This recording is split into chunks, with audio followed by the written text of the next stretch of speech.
The Jacket by Jack London. Chapter 1. All my life, I have had an awareness of other times and places. I have been aware of other persons in me. Oh, and trust me, so have you, my reader that is to be. Read back into your childhood, and this sense of awareness I speak of will be remembered as an experience of your childhood. You were then not fixed, not crystallized. You are plastic, a soul in flux, a consciousness and an identity in the process of forming, of forming and forgetting. You have forgotten much, my reader, and yet, as you read these lines, you remember dimly the hazy vistas of other times and places into which your child eyes peered. They seem dreams to you today. Yet, if they were dreams, dreamed then, whence the substance of them? Our dreams are grotesquely compounded of things we know. The stuff of our sheerest dreams is the stuff of our experience. As a child, a wee child, you dreamed you felt great heights. You dreamed you flew through the air as things of the air fly. You were vexed by crawling spiders and many-legged creatures of the slime. You heard other voices, saw other faces nightmarishly familiar, and gazed upon sunrises and sunsets other than you know now.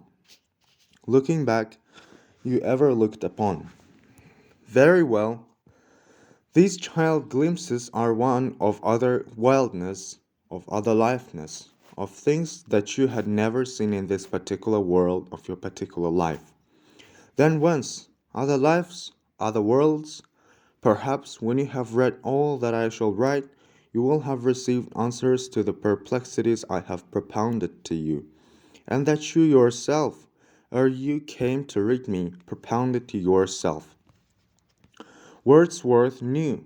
He was neither seer nor prophet, but just ordinary man like you or any man. What he knew, you know, any man knows, but he most aptly stated it in passage that begins, not in utter nakedness, not in entire forgetfulness. Oh, truly, shades of the prison house close about us. The newborn things, and all too soon do we forget. And yet, when we were newborn, we did remember other times and places. We, helpless infants in arms or creeping quarter-like on the floor, dreamed our dreams of air flight. Yes, and we endured the torment and torture of nightmare fears of dim and monstrous things. We newborn infants, without experience, were born with fear, with memory of fear, and memory is experience. As for myself, at the beginnings of my vocabulary, at so tender a period that I still made hunger noises and sleep noises, yet even then did I know that I had been a star rover. Yes, I, whose lips had never lisped the word king, remembered that I had once been the son of a king. More, I remembered that once I had been a slave and a son of a slave, and worn an iron collar round my neck. Still more, when I was 3 and 4 and 5 years of age, I was not yet I. I was a mere becoming, a flux of spirit not yet cooled solid in the mold of my particular flesh and time and place. In that period, all that I had ever been in 10,000 lives before strove in me, and troubled the flux of me, in the effort to incorporate itself in me and become me. Silly, isn't it?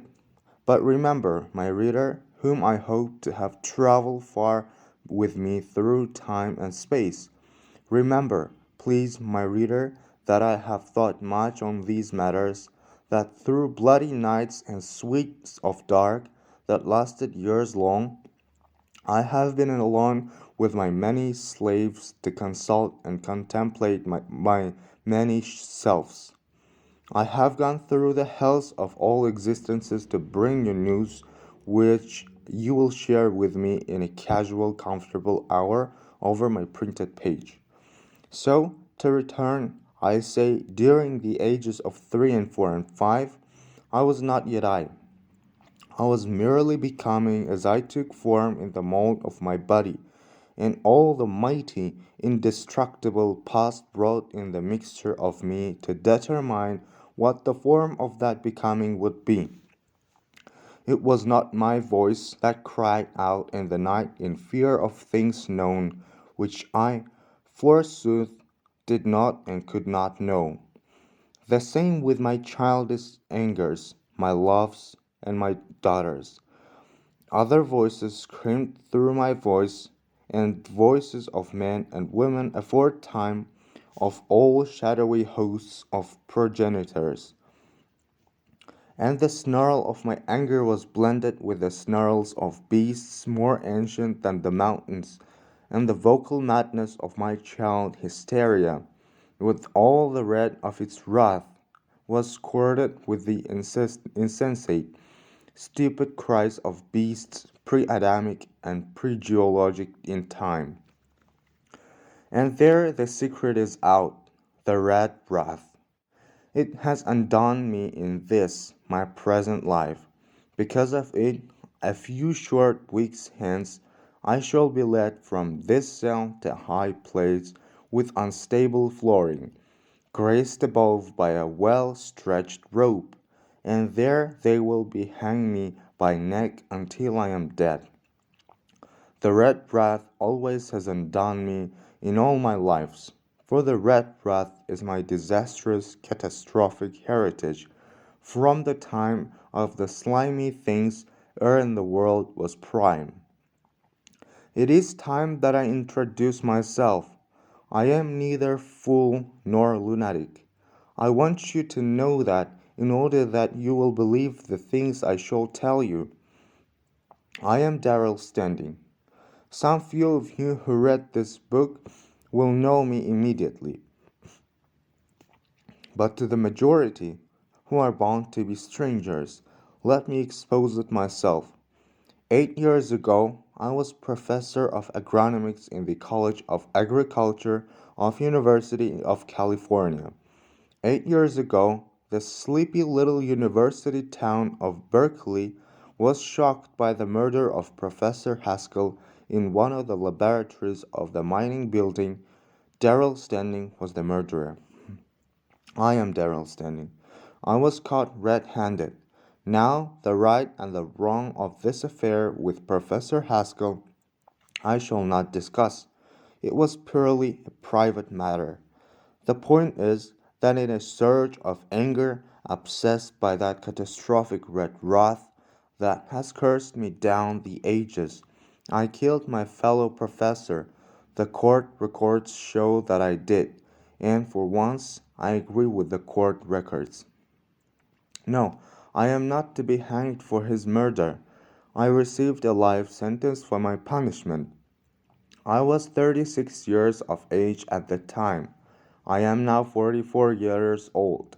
I have spent the 8 intervening years in the California State Prison of San Quentin. 5 of these years I spent in the dark, solitary confinement, they call it. Men who endure it call it living death. But through these 5 years of death in life, I managed to attain freedom such as few men have ever known. Closest confined of prisoners, not only did I range the world, but I ranged time. They who immured me for petty years gave to me, all unwittingly, the largest of centuries.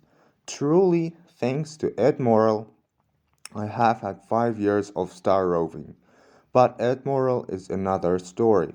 I shall tell you about him a little later. I have so much to tell I scarce know how to begin.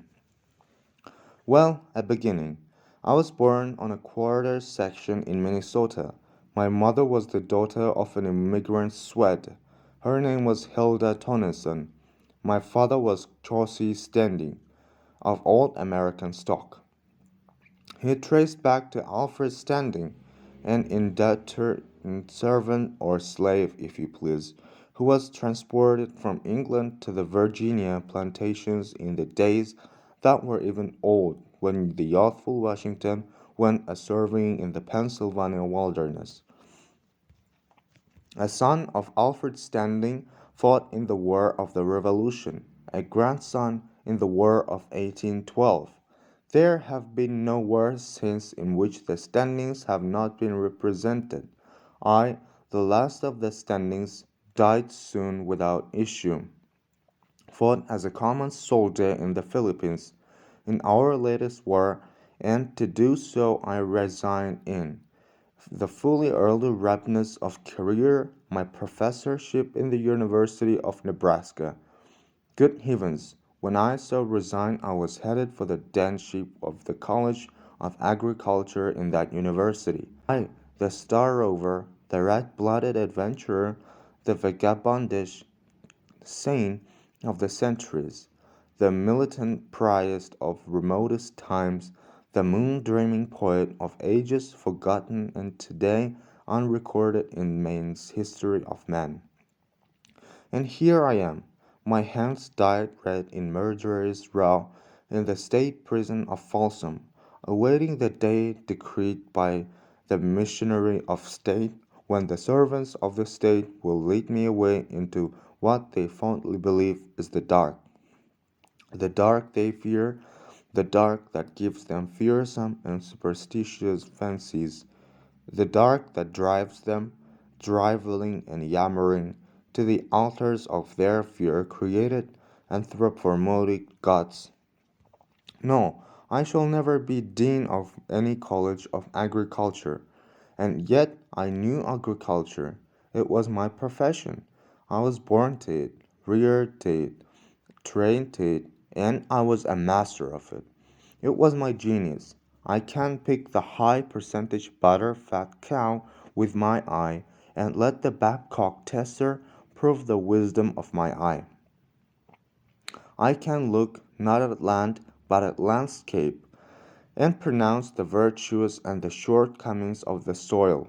Litmus paper is not necessary when I determine a soil to be acid or alkali. I repeat, farm husbandry, in its highest scientific terms, was my genius, and is my genius.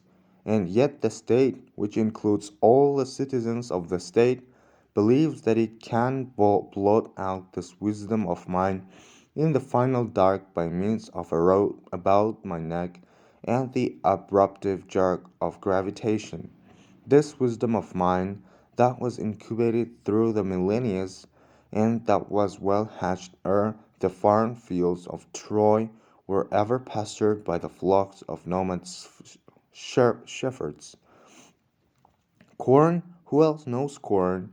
There is my demonstration at Worcester, whereby I increased the annual corn yield of every county in Iowa by $500,000.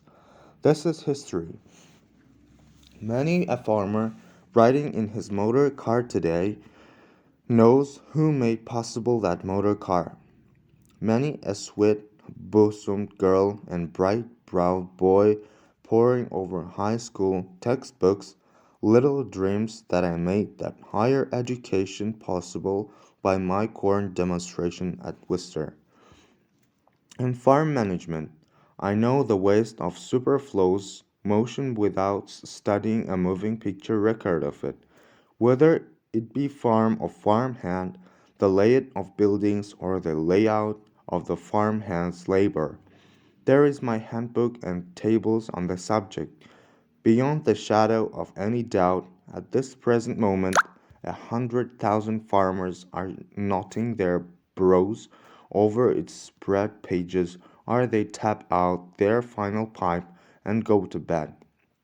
And yet, so far was I beyond my tables that all I needed was a mere look at a man to know his predispositions, his coordinations, and the index fraction of his motion vestige. And here I must close this first chapter of my narrative.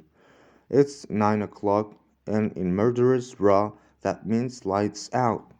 Even now I hear the soft tread of the gum-shoed guard as he comes to censure me for my coal oil lamp still burning, as if the mere living could censure the doomed to die. Chapter 2. I am Daryl Stinney. They are going to take me out and hang me pretty soon. In the meantime, I say my saying, and write in these pages of other times and places. After my sentence, I came to spend the rest of my natural life in the prison of San Quentin. I proved incorrigible, and incorrigible is a terrible human being. At least such is the connotation of incorrigible in prison psychology. I became an incorrigible because I abhorred waste motion. The prison, like all prisons, was a scandal and an affront of waste motion. They put me in the jute mill. The criminality of wastefulness irritated me. Why should it not? Elimination of waste motion was my specialty. Before the invention of steam or steam-driven looms, 3,000 years before, I had rotten in prison in old Babylon. And trust me, I speak the truth when I say that in that ancient day we prisoners wove more efficiently on hand looms than did the prisoners in the steam-powered loom rooms of San Quentin. The crime of waste was abhorrent. I rebelled. I tried to show the guards a score or so of more efficient ways. I was reported. I was given the dungeon and the starvation of light and food. I emerged and tried to work in the chaos of inefficiency of the loom rooms. I rebelled. I was given the dungeon plus the straitjacket. I was spread-eagled and thumped up, and privily beaten by the stupid guards whose totality of intelligence was only just sufficient to show them that I was different from them and not so stupid. 2 years of this witless persecution I endured. It is terrible for a man who be tied down and gnawed by rats. The stupid brutes of guards were rats, and they gnawed the intelligence of me, not all the fine nerves of the quake of me and of the consciousness of me. And I, who in my past have been a most valiant fighter, in this present life was no fighter at all. I was a farmer, an agriculturist, a desk-type professor, a laboratory slave, interested only in the soil and in the increase of the productiveness of the soil. I fought in the Philippines because it was the tradition of the standings to fight. I had no aptitude for fighting. It was all too ridiculous. The introducing of disruptive foreign substances into the bodies of little black men folk. It was laughable to behold science prostituting all the might of its attachment and the wit of its inventors to the violent introducing of foreign substances into the bodies of black folk. As I say, in obedience to the traditions of the standings, I went to war and thought that I had no aptitude for war. So did my officers find me out, because they made me a quartermaster's clerk, and as a clerk at a desk I fought through the Spanish American War. So it was not because I was a fighter, but because I was a thinker, that I was enraged by the motion wastage of the loom rooms and was persecuted by the guards into becoming an incorrigible. One's brain worked and I was punished for its working. As I told Warden Atherton, when my incorrigibility had become so notorious that he had me in on the carpet on his private office to plead with me, and I told him then. It is so absurd, my dear Warden, to think that rat throttlers of guard can shake out of my brain the things that are clear and definite in my brain. The whole organization of this prison is stupid. You are a politician. You can weave the political pole of San Francisco saloon men and work healers into a position of graft, such as this one you occupy, but you can't weave jute. Your loom rooms are 50 years behind the times. But why continue this tirade? For tirade it was. I showed him what a fool he was, and as a result, he decided that I was a hopeless incorrigible. Give a dog a bad name, you know the saw. Very well, Warden Atherton gave the final sanction to the badness of my name. I was fair game. More than one convict's dereliction was shunted off on me, and was paid for being me in the dungeon on bread and water, or in being triced up by the thumbs of my tiptoes for long hours, each hour of which was longer than any life I have ever lived. Intelligent men are cruel. Stupid men are monstrously cruel. The guards and the men over me, from the warden down, were stupid monsters. Listen, and you shall learn what they did to me. There was a poet in the prison, a convict, a weak-chinned, broad-browed, degenerate poet. He was a forger. He was a coward. He was a snitcher. He was a stool, strange words for a professor of agronomics to use in writing. But a professor of agronomics may well learn strange words when penned in prison for the term of his natural life. This poet forger's name was Cecil Winwood. He had had prior convictions, and yet, because he was a sniveling cur of a yellow dog, his last sentence had been only for 7 years. Good credits would materially reduce this time. My time was life. Yet this miserable degenerate, in order to gain several short years of liberty for himself, succeeded in adding a fair portion of eternity to my own lifetime term. I shall tell what happened the other way around, for it was only after a weary period that I learned. This Cecil Winwood, in order to curry favor with his captain of the yard, and thence the warden, the prison directors, the board of pardons, and the governor of California, framed up a prison break. Now note three things. A. Cecil Winwood was so detested by his fellow convicts that they would not have permitted him to bet an ounce of bill or dirham on a bet bug race, and bet bug racing was a great sport with the convicts. B. I was the dog that had been given a bad name. And C. For his frame up, Cecil Winwood needed the dogs with the bad names, the lifetimers, the desperate ones, the incorrigibles. But the lifers detested Cecil Winwood, and when he approached them with his plan of a wholesale prison break, they laughed at him and turned away with curses for the stool that he was. But he fooled them in the end, 40 of the bitterest wise ones in the pen. He approached them again and again. He told of his power in the prison by virtue of his being trustee in the warden's office, and because of the fact that he had run of the dispensary. Show me, said Long Bill Hodge, a mountaineer doing life for train robbery, and whose whole soul for years had been bent on escaping in order to kill the companion in a robbery who had turned state's evidence on him. Cecil Winwood accepted the test. He claimed that he could dope the guards the night of the break. Talk is cheap, said Long Bill Hodge. What we want is the goods. Dope one of the guards tonight. There's Barnum. He's no good.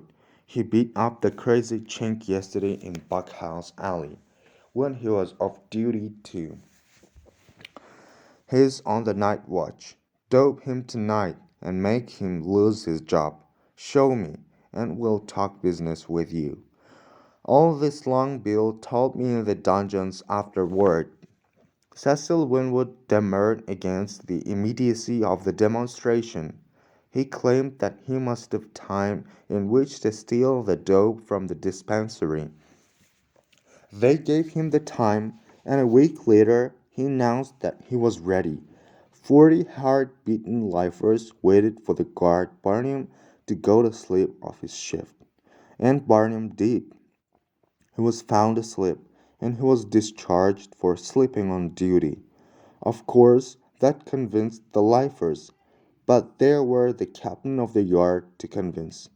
To him, daily, Cecil Winwood was reporting the progress of the break, all fashioned and fabricated in his own imagination. The captain of the yard demanded to be shown. Winwood showed him, and the full details of the showing I did not learn until a year afterward, so slowly did the secrets of prison intrigue leak out. Winwood said that the 40 men in the break, in whose confidence he was, had already such power in the prison that they were about to begin smuggling in automatic pistols by means of the guard they had bought up. Show me, the captain of the yard must have demanded, and the forger poet showed him. In the bakery night work was a regular thing. One of the convicts, a baker, was on the first night shift. He was a stool of the captain of the yard, and Winwood knew it. Tonight, he told the captain, Summerface will bring it a dozen 44 automatics. On his next time of the hill, he'll bring in the ammunition. But tonight, he'll turn the automatics over me in the bakery. You've got a good still here. He will make you his report tomorrow. Now, Summerface was a strapping figure of a bucolic guard who hailed from Humboldt country. He was a simple-minded, good-natured dolt and not above earning an honest dollar by smuggling a tobacco for the convicts.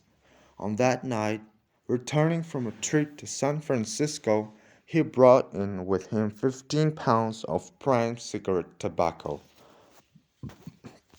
He had done this before and delivered the stuff to Cecil Winwood. So, on that particular night, he, all unwitting, turned the stuff over the Winwood in the bakery. It was a big, solid paper-wrapped bottle of innocent tobacco. The stool baker, from concealment, saw the package delivered to Winwood and so reported to the captain of the yard next morning. But in the meantime, the poet forger's too lively imagination ran away with him. He was guilty of a slip that gave me 5 years of solitary confinement and that placed me in this condemned cell in which I now write. And all the time I knew nothing about it. I did not even know of the break he had inveigled the 40 lifers into planning. I knew nothing, absolutely nothing, and the rest knew little. The lifers did not know he was giving them the cross. The captain of the yard did not know that the cross was being worked on him. Summerface was the most innocent of all. At the worst, his conscience could have accused him only of smuggling in some harmless tobacco. And now to the stupid, silly, melodramatic slip of Cecil Winwood. Next morning, when he encountered the captain of the yard, he was triumphant. His imagination took the bit in its teeth. Well, the stuff came in all right, as you said, the captain of the yard remarked, and enough of it to blow half the prison sky high. Winwood corroborated. Enough of what? The captain demanded. Dynamite and detonators. The fool rattled on. 35 pounds of it. Your stool saw Summerface pass it over to me. And right there, the captain of the yard must have nearly died. I can actually sympathize with him. 35 pounds of dynamite loose in the prison. They say that Captain Jimmy, that was his nickname, sat down and held his hat in his hands. Where is it now? He cried. I want it. Take me to it at once." And right there, Cecil Winwood saw his mistake. "I planted it," he lied, for he was compelled to lie because, being merely tobacco in small packages, it was long since distributed among the convicts along the customary channels. "Very well," said Captain Jemmy, getting himself in hand. "Lead me to it at once."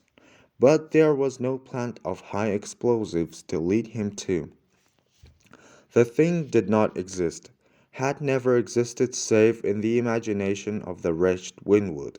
In a large prison like San Quentin there are always hiding places for things, and as Cecil Winwood led Captain Jimmy, he must have done some rapid thinking. As Captain Jimmy testified before the board of directors, and as Winwood also so testified on the way to the hiding place, Winwood said that he and I had planted the powder together, and I, just released from 5 days in the dungeons and 80 hours in the jacket, I, whom even the stupid guards could see was too weak to work in the loom room, I, who had been given the day off to recuperate from too terrible punishment, I was named as the one who had helped hide the non-existent 35 pounds of high explosive. Winwood led Captain Jimmy to the alleged hiding place. Of course, they found no dynamite in it. "My God," Winwood lied. "Standing has given me the cross. He's lifted the plant and stowed it somewhere else." The captain of the yard said more emphatic things than "my God." Also, on the spur of the moment, but cold-bloodedly, he took Winwood into his own private office, locked the doors, and beat him up frightfully, all of which came out before the board of directors. But that was afterward. In the meantime, even while he took his beating, Winwood swore by the truth of what he had told. What was Captain Jamie to do? He was convicted that 35 pounds of dynamite were loose in the prison and that 40 desperate lifers were ready for a break. He had Summerface in on the carpet, and although Summerface insisted the package contained tobacco, Winwood swore it was dynamite and was believed. At this stage I enter, or rather I depart, for they took me away out of the sunshine and the light of the day, the dungeons. And in the dungeons and in the solitary cells, out of the sunshine and the light of the day, I rotted for 5 years. I was puzzled. I had only just been released from the dungeons, and was lying pain-racked in my customary cell, when they took me back to the dungeon. "Now," said Winwood to Captain Jimmy, "though we don't know where it is, the dynamite is safe. Standing is the only man who knows, and he can't pass the word out from the dungeon. The men are ready to make the break. We can catch them red-handed. It is up to me to set the time. I'll tell them 2 o'clock tonight, and tell them that, with the guard doped, I'll unlock their cells and give them their automatics. If, at 2 o'clock tonight, you don't catch the 40 I shall name with their clothes on and wide awake, then, Captain, you can give me solitary for the rest of my sentence. And with standing and the 40 tied in the dungeons, we'll have all the time in the world to locate the dynamite. If we have to tear the prison down stone by stone," Captain Jimmy added valiantly. "That was 6 years ago. In all the intervening time they have never found that non-existent explosive, and they have turned the prison upside down 1,000 times in searching for it." Nevertheless, to his last day in office Warden Atherton believed in the existence of that dynamite. Captain Jimmy, who is still captain of the yard, believes to this day that the dynamite is somewhere in the prison. Only yesterday he came all the way up from San Quentin to Folsom to make one more effort to get me to reveal the hiding place. I know he will never breathe easy until they swing me off. Chapter 3. All that day I lay in the dungeon, cudgeling my brains for the reason of this new, inexplicable punishment. All I could conclude was that some stool had laid an infraction of the rules on me in order to curry favor with the guards. Meanwhile, Captain Jimmy fretted his head off and prepared for the night, while Winwood passed the word along the 40 lifers to be ready for the break. And 2 hours after midnight, every guard in the prison was under orders. This included the day shift, which should have been asleep. When 2 o'clock came, they rushed the cells occupied by the 40. The rush was simultaneous. The cells were opened at the same moment, and without exception the men named by Winwood were found out of their bunks, fully dressed, and crouching just inside their doors. Of course, this was versification absolute of all the fabric of lies that the poet forger had spun for Captain Jemmy. The 40 lifers were caught in red-handed readiness for the break. What if they did unit, afterward, in averring that the break had been planned by Winwood? The prison board of directors believed, to a man, that the 40 lied in an effort to save themselves. The board of pardons likewise believed. 3 months were up. Cecil Winwood, forger and poet, most despicable of men, was pardoned out. Oh well, the steer or the pen, as they call it in convict argot, is a training school for philosophy. No inmate can survive years of it without having had burst for him his fondest illusions and fairest metaphysical bubbles. Truth lives, we are taught. Murder will out. Well, this is a demonstration that murder does not always come out. The captain of the yard, the late Warden Atherton, the prison board of directors, to a man, all believe, right now, in the existence of that dynamite had never existed save in the slippery jeered and all too accelerated brain of the degenerate forger and poet. Cecil Winwood, and Cecil Winwood still lives. While I, of all men concerned, the utterest, absolutest, innocentest, go to the scaffold in a few short weeks. And now I must tell how entered the 40 lifers upon my dungeon stillness. I was asleep when the outer door to the corridor of dungeons clanged open and aroused me.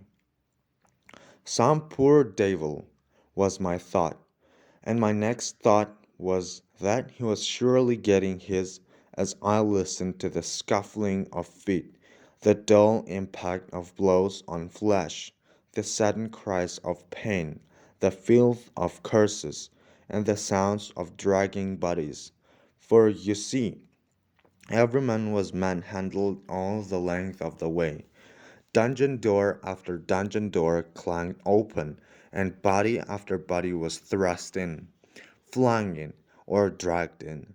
And continually more groups of guards arrived with more beaten convicts who still were being beaten, and more dungeon doors were opened to receive the bleeding frames of men who were guilty of yearning after freedom. Yes, as I look back upon it, a man must be greatly a philosopher to survive the continual impact of such brutish experiences through the years and years.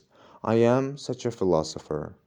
I have endured 8 years of their torment, and now, in the end, failing to get rid of me in all other ways, they have invoked the machinery of the state to put a rope around my neck and shut off my breath by the weight of my body. Oh, I know how the expert give expert judgment that the fall through the trap breaks the victim's neck.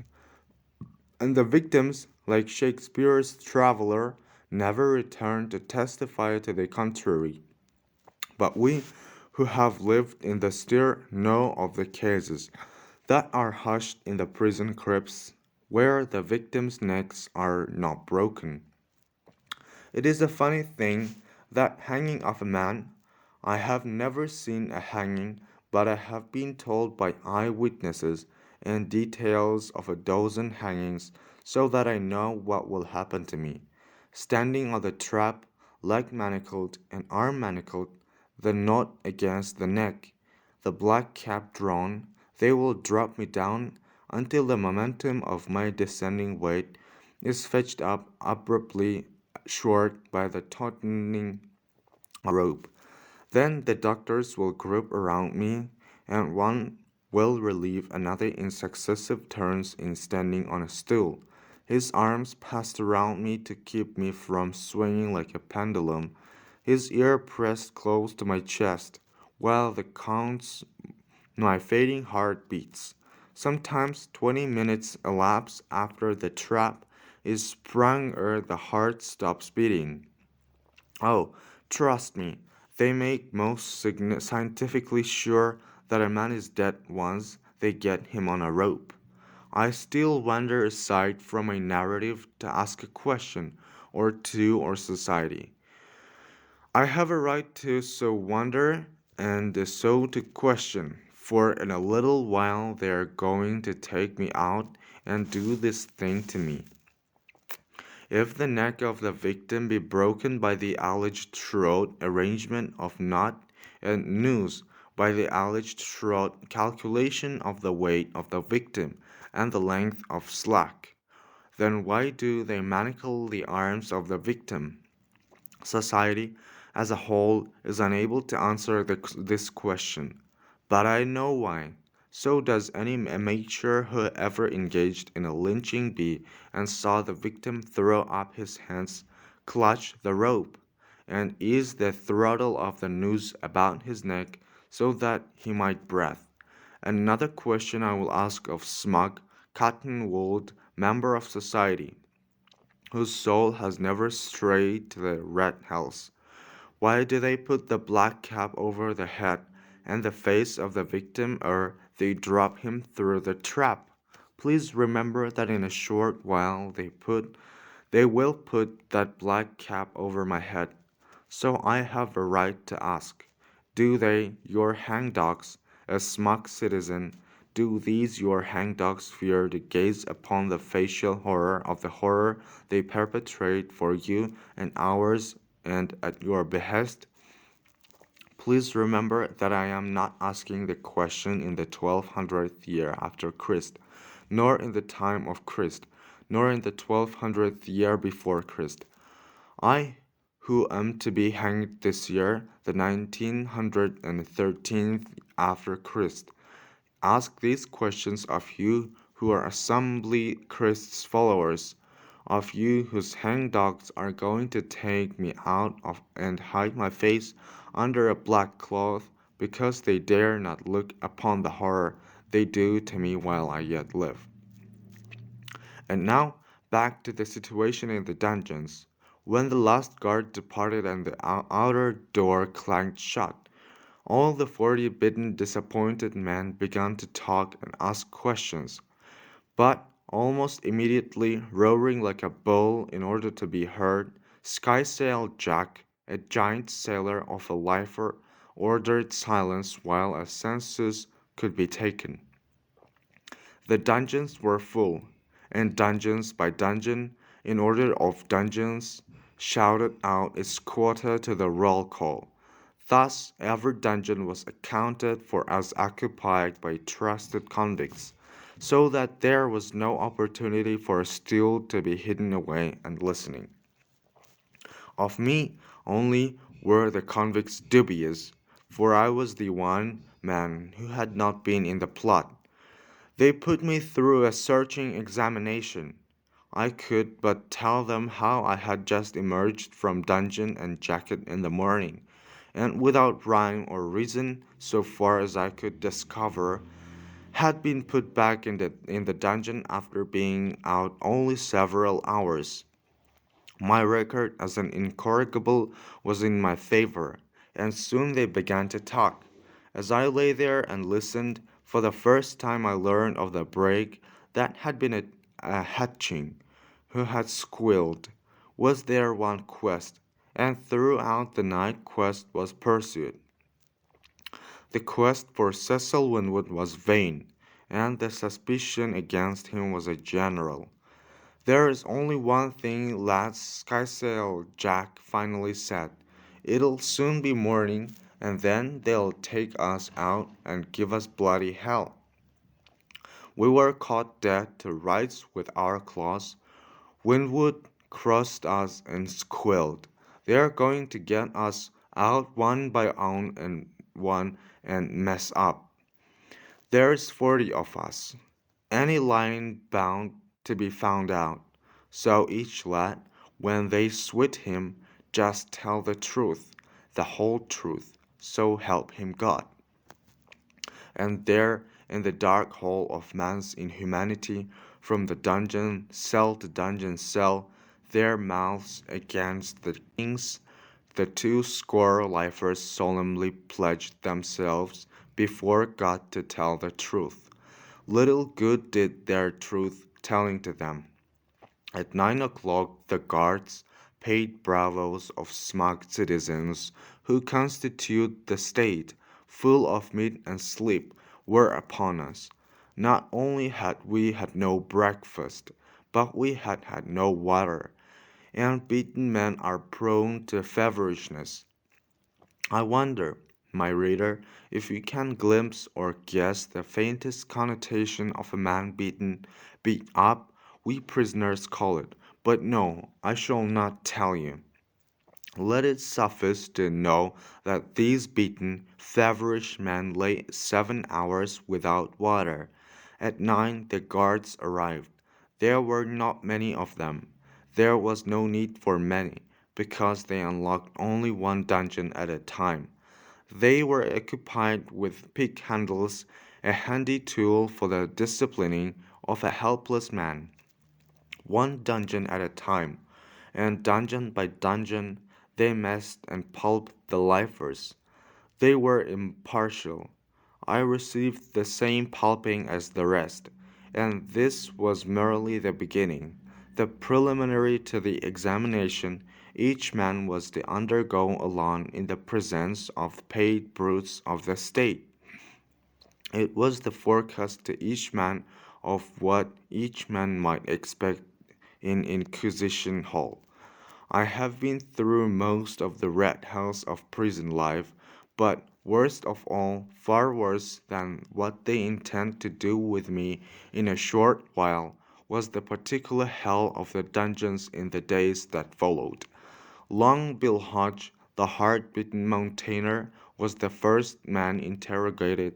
He came back 2 hours later, or rather, they conveyed him back and threw him on the stone of his dungeon floor.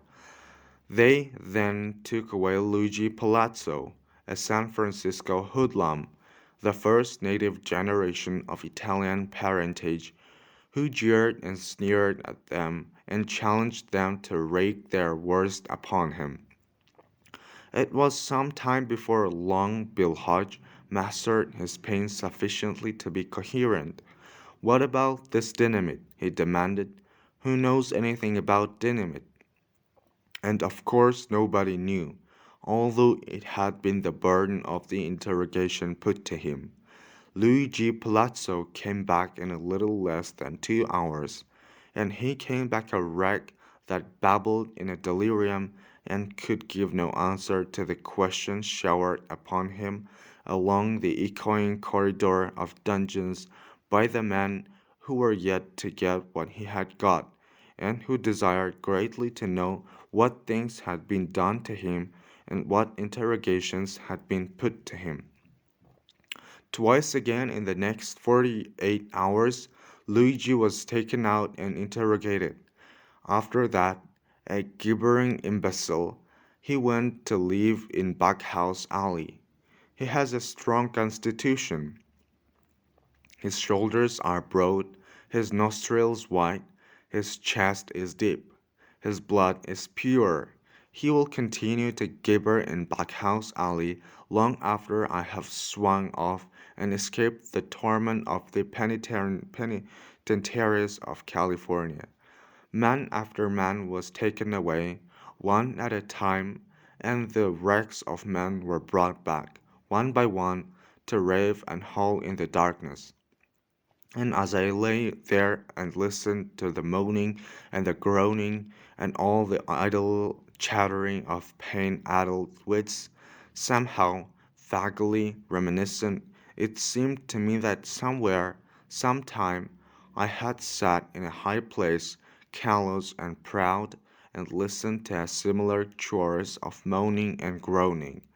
Afterwards, as you shall learn, I identified this reminiscence and knew that the moaning and the groaning was of the sweep slaves manacled to their benches, which I heard from above, on the poop, a soldier passenger on a galley of old Rome.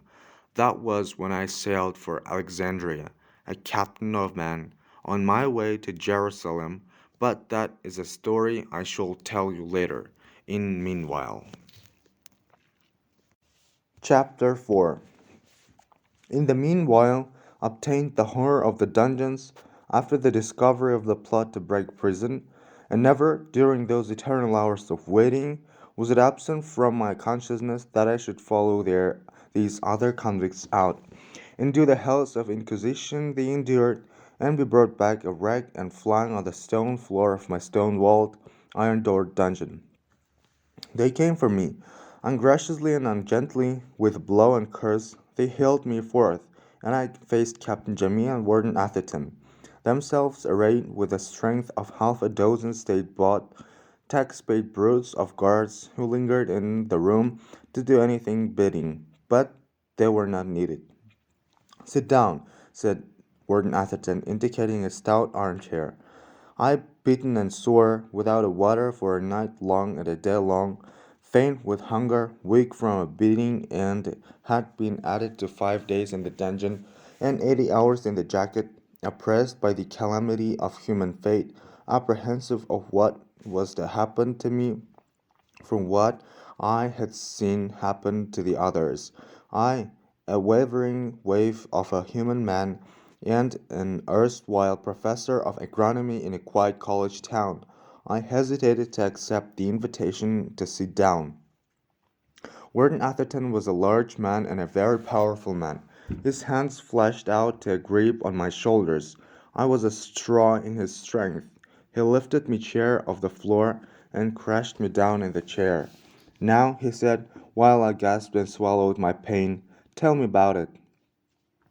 "Standing. Spit it out, all of it, if you know what's healthy for you." "I don't know anything about what has happened," I began. That was as far as I got. With a growl and a leap he was upon me. Again he lifted me in an air and crashed me down into the chair.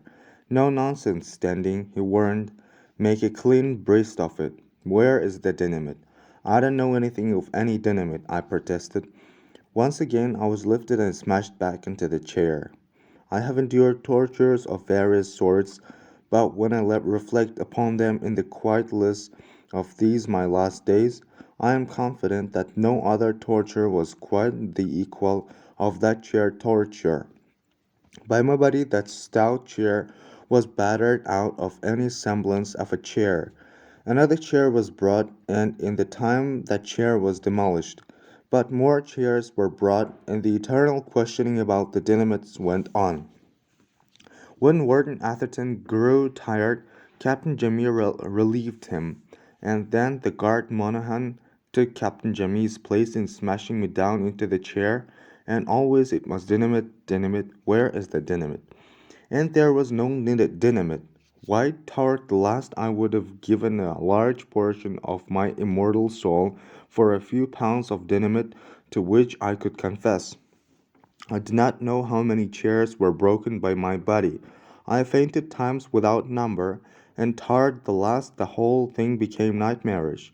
I was half carried, half shoved, and dragged back to the dark. There, when I became conscious, I found my still in a dungeon. He was a pallid-faced little dope fiend, and of a short timer, who would do anything to obtain the drug. As soon as I recognized him, I crawled to the grating and shouted out along the corridor, "There is a student with me, fellows! He is Ignatius Irvin. Watch out what you say."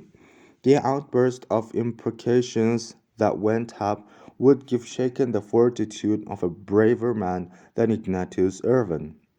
He was pitiful in his terror, while all about him, roaring like beasts, the pain-racked lifers told him what awful things they would do to him in the years that were to come. Had there been secrets, the presence of a stool in the dungeons would have kept the men quiet. As it was, having all sworn to tell the truth, they talked openly before Ignatius Irvin.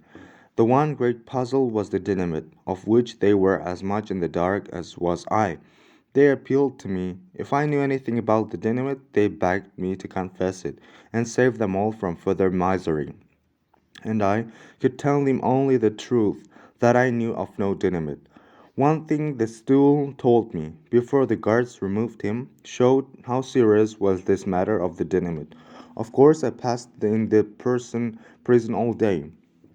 The thousands of convict workers had remained locked in their cells, and the outlook was that not one of the various prison factories would be operated again until after the discovery of some dynamite that somebody had hidden somewhere in the prison.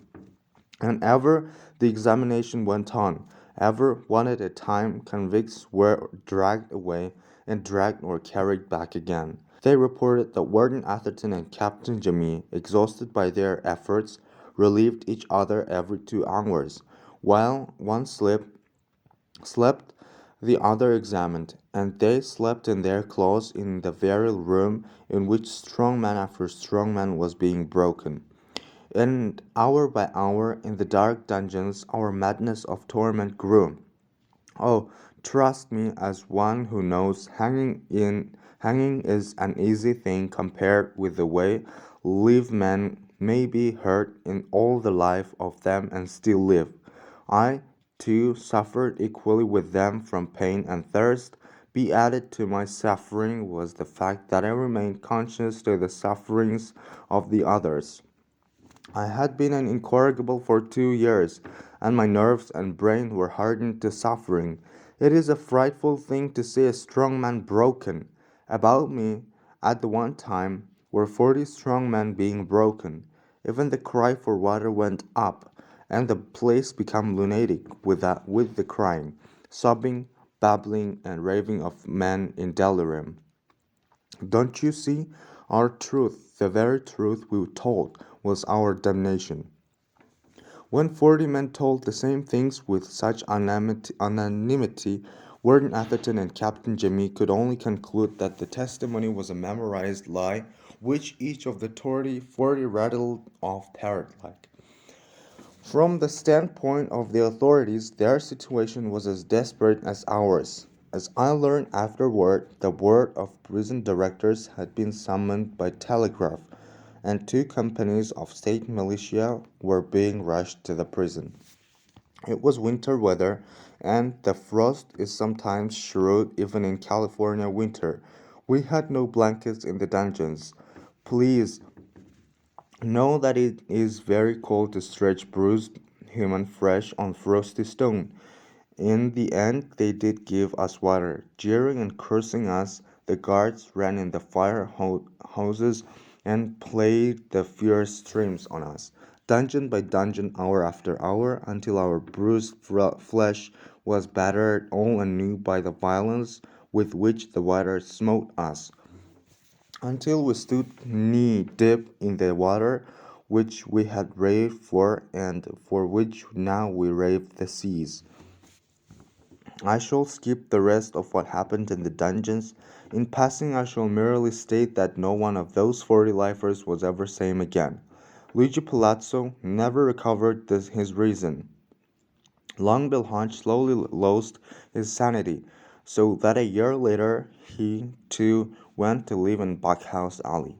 Oh, and others followed Hodge and Palazzo, and others whose physical stamina had been impaired fell victims to prison tuberculosis. Fully 25% of the 40 have died in the succeeding 6 years. After my years in solitary, when they took me away from San Quentin for my trial, I saw Skysail Jack. I could see little, for I was blinking in the sunshine like a bat.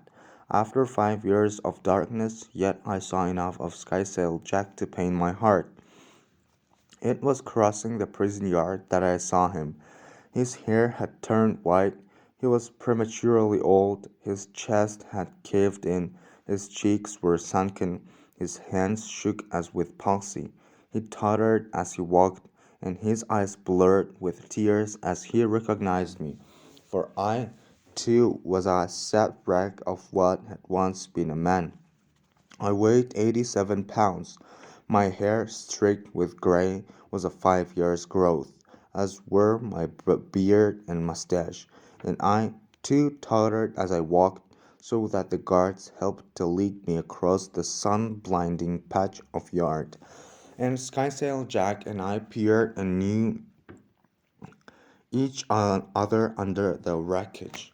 Men such as he are privileged, even in a prison, so that he dared an infraction of the rules by speaking to me in a cracked and quavering voice. "You're a good one, Standing," he cackled. "You never squealed." "But I never knew, Jack," I whispered back. I was compelled to whisper, for 5 years of tissue and well nigh lost me my voice. "I don't think there ever was any dynamite."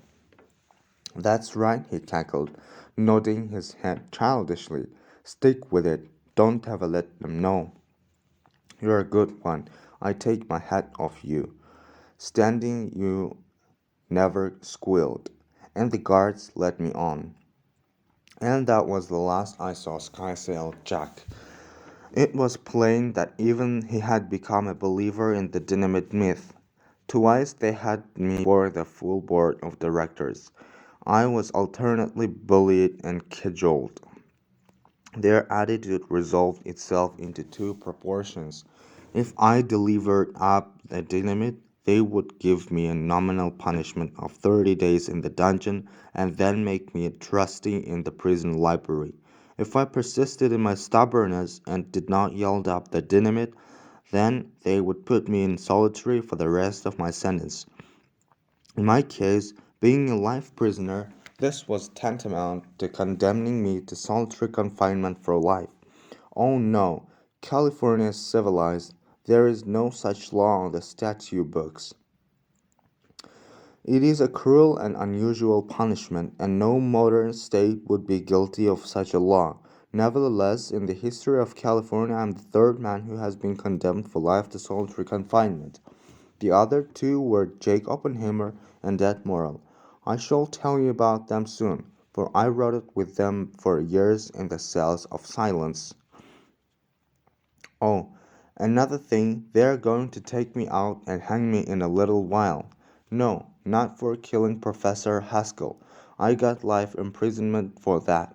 They are going to take me out and hang me because I was found guilty of assault and battery. And this is not prison discipline. It is law, and as law it will be found in the criminal statutes. I believe I made a man's nose bleed. I never saw it bleed, but that was the evidence. Thurston, his name was, he was a guard at San Quentin. He weighed 170 pounds and was in good health. I weighed under 90 pounds, was blind as a bat from the long darkness, and had been so long pent in narrow walls that I made dizzy by large open spaces. Really, mine was a well-defined case of incipient agoraphobia, as I quickly learned that the day I escaped from solitary and punched the guard Thurston on the nose. I struck him on the nose and made it bleed when he got in my way and tried to catch hold of me. And so they are going to hang me. It is written law of the state of California that a lifetimer like me is guilty of a capital crime when he strikes a prison guard like Thurston. Surely he could not have been inconvenienced more than half an hour by that bleeding nose, and yet they are going to hang me off for it.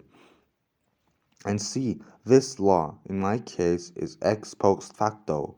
It was not a law at the time I killed Professor Haskell. It was not passed until after I received my life sentence. And this is the very point.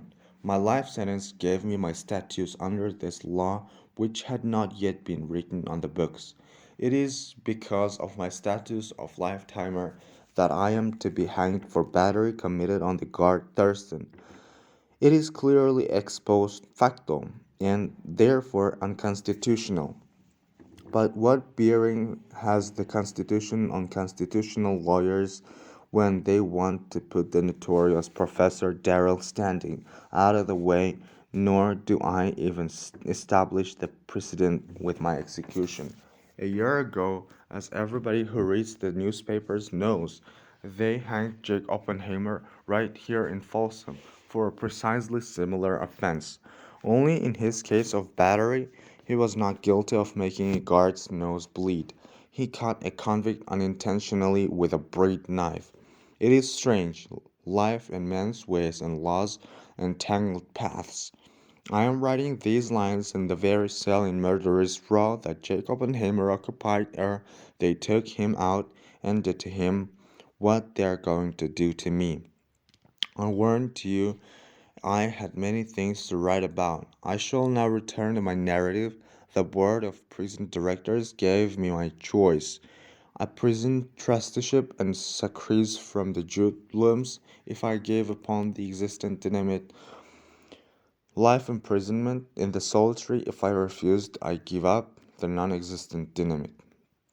They gave me 24 hours in the jacket to think it over. Then I was brought before the board a second time. What could I do? I could not lead them to the dynamite that was not. I told them so, and they told me I was a liar. They told me I was a hard case, a dangerous man, a moral degenerate, the criminal of the century. They told me many things, and then they carried me away to solitary cells. I was put into number one cell. In number five lay Ed Morrell. In number 12 lay Jake Oppenheimer, and he had been there for 10 years. Ed Morrell had been in his cell only 1 year. He was serving a 50-year sentence. Jake Oppenheimer was a lifer, and so was a lifer. Wherefore the outlook was that three of us would remain there for a long time, and yet 6 years only are past, and not one of us is in solitary. Jacob and Hammer was swung off. Ed Morrell was made head trustee of San Quentin, and then pardoned out only the other day. And here I am in Folsom, waiting the day duly set by Judge Morgan, which will be my last day. The fools, as if they could throttle my immortality with their clumsy device of rope and scaffold.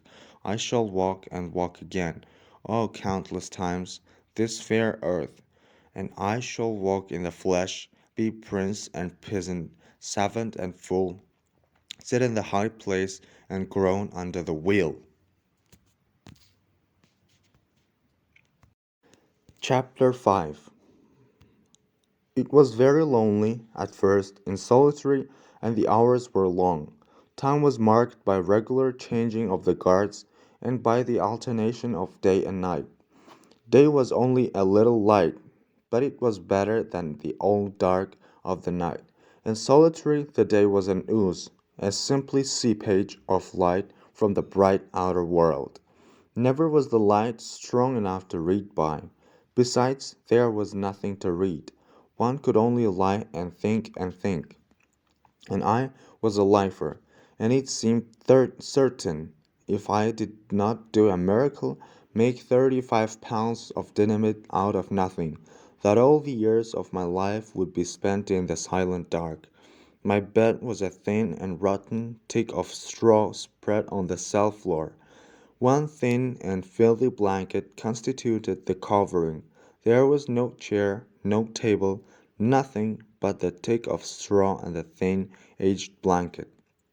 I was ever a short sleeper and ever a busy brained man. In solitary, one grows sick of oneself in his thoughts, and the only way to escape oneself is to sleep. For years, I had averaged 5 hours sleep a night. I now cultivated sleep. I made a science of it. I became able to sleep 10 hours, then 12 hours, and at last as high as 14 and 15 hours out of the 24. But beyond that I could not go, and perforce was compelled to lie awake and think. And that way, for an active brained man, lay madness. I sought devices to enable me mechanically to abide my waking hours. I squared and cubed long series of numbers, and by concentration and will carried on most astonishing geometric progressions. I even dallied with the squaring of the circle, until I found myself beginning to believe that that possibility could be accomplished. Whereupon, realizing that there, too, lay madness, I forewent the squaring of the circle, although I assure you it required a considerable sacrifice on my part, for the mental exercise involved was a splendid time killer. By sheer visualization under my eyelids, I constructed chessboards and played both sides of long games through the checkmate. But when I had become expert at these visualized games of memory, the exercise palled on me. Exercise it was, for there could be no real content, for the same player played both sides. I tried, and tried vainly, to split my personality into two personalities and to pit one against the other. But ever I remained the one player, with no planned ruse or strategy on one side that the other side did not immediately apprehend. And time was very heavy and very long. I played games with flies, with ordinary house flies that oozed into solitary as did the dim gray light, and learned that they possessed a sense of play.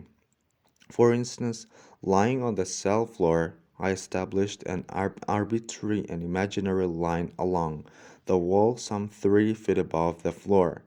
When they rested on the wall above this line, they were left in peace. The instant they lighted on the wall below the line, I tried to catch them. I was careful never to hurt them, and in time they knew as precisely as did I where ran the imaginary line. When they desired to play, they lighted below the line, and often for an hour at a time a single fly would engage in the sport. When it grew tired, it would come to rest on the safe territory above. Of the dozen or more flies that lived with me, there was only one who did not care of the game. He refused steadfastly to play, and, having learned the penalty of alighting below the line, very carefully avoided the unsafe territory. That fly was a sullen, disgruntled creature, as he convinced would say. It had a grudge against the world. He never played with the other flies either. He was strong and healthy, too, for I studied him long to find out. His indisposition for play was temperamental, not physical. Believe me, I knew all my flies. It was surprising to me the multitude of differences I distinguished between them. Oh, each was distinctly an individual, not merely in size and markings, strength and speed of flight, and in the manner and fancy of flight and play, of dodge and dart, of wheel and swiftly repeat, of wheel and reverse, of touch and go on the danger wall, or of feint the touch and alight elsewhere within the zone. They were likewise sharply differentiated in the minutest shades of mentality and temperament. I knew the nervous ones, the phlegmatic ones. There was a little undersized one that would fly into real rages, sometimes with me, sometimes its fellows. Have you ever seen a colt or a calf throw upon its heels and dash madly about the pasture from sheer excess of vitality and spirits? Well, There was one fly, the neatest player of them all, by the way, who, when it had alighted 3 or 4 times in rapid succession in my taboo wall and succeeded each time in eluding the velvet careful swab of my hand, would grow so excited and jubilant that it would dart around and around my head and at top speed, wheeling, veering, reversing, and always keeping within the limits of the narrow circle in which it celebrated its triumph over me. Why, I could tell well in advance when any particular fly was making up its mind to begin to play. There are 1,000 details in this one matter alone that I shall not bore you with, although these details did serve to keep me from being bored too utterly during that first period in solitary. But one thing I must tell you. To me it is most memorable, the time when the one with the grouch who never played, alighted in a moment of absent mindedness within the taboo precinct and was immediately captured in my hand. Do you know, he sulked for an afterword. And the hours were very long and solitary, nor could I sleep them all away, nor could I while them away with house flies, no matter how intelligent. For house flies are house flies, and I was a man with a man's brain, and my brain was trained and active, stuffed with culture and science, and always geared to a high tension of eagerness to do. And there was nothing to do, and my thoughts ran abominably on in a vain speculations. There was my pentos and mentifentos determination in grapes and wines, to which I had devoted my last summer vacation at anti vineyards. I had all but completed the series of experiments. Was anybody else going on with it? All I wondered, and if so, with what success? You see, the world was dead to me. No news of it filtered in. The history of science was making fast, and I was interested in 1,000 subjects. Why, there was my theory of the hydrolysis of season by trypsin, which Professor Walters had been carrying out in his laboratory. Also, Professor Shamer had similarly been collaborating with me in the detection of phytosterol in mixtures of animal and vegetable fats. The work surely was going on, but with what results? The very thought of all this activity just beyond the prison walls, and in which I could take no part, of which I was never even to hear, was maddening. And in the meantime I lay there on my cell floor and played games with house flies. And yet all was not silence and solitary. Early in my confinement I used to hear at irregular intervals faint, low tappings. From farther away I also heard fainter and lower tappings. Continually these tappings were interrupted by the snarling of the guard. On occasion when the tapping went on too persistently, extra guards were summoned, and I knew by the sounds that men were being straitjacketed. The matter was easy of explanation. I had known, as every prisoner in San Quentin knew, that the two men in solitary were Ed Morrell and Jake Oppenheimer, and I knew that these were the two men who tapped knuckle talk to each other and were punished for so doing. That the code they used was simple, I had not the slightest doubt, yet I devoted many hours to a vain effort to work it out. Heaven knows it had to be simple, yet I could not make head nor tail of it. And simple it proved to be when I learned it, and simplest of all proved the trick they employed which had so baffled me. Not only each day did they change the point in the alphabet where the code initialed, but they changed in every conversation, and often in the midst of a conversation. Thus, there came a day when I caught the code at the right initial, listened to two clear sentences of conversation, And the next time they talked, failed to understand a word. But that first time. Say, Ed, what would you give right now for brown papers and a sack of bold dirham? Asked the one who tapped from farther away. I nearly cried out in my joy. Here was communication, here was companionship. I listened eagerly, and the nearer tapping, which I guessed must be at Morrel's, replied, I would do 20 hours straight in the jacket for a 5-cent sack. Then came the snarling interruption of the guard. Cut that out, Morrel. It may be thought by the layman that the worst had been done to men sentenced to solitary for life, and therefore that a mere guard has no way of compelling obedience to his order to cease tapping. But the jacket remains, starvation remains, thirst remains, but handling remains. Truly, a man pent in a narrow cell is very helpless. So the tapping ceased, and that night, when it was next resumed, I was all at sea again.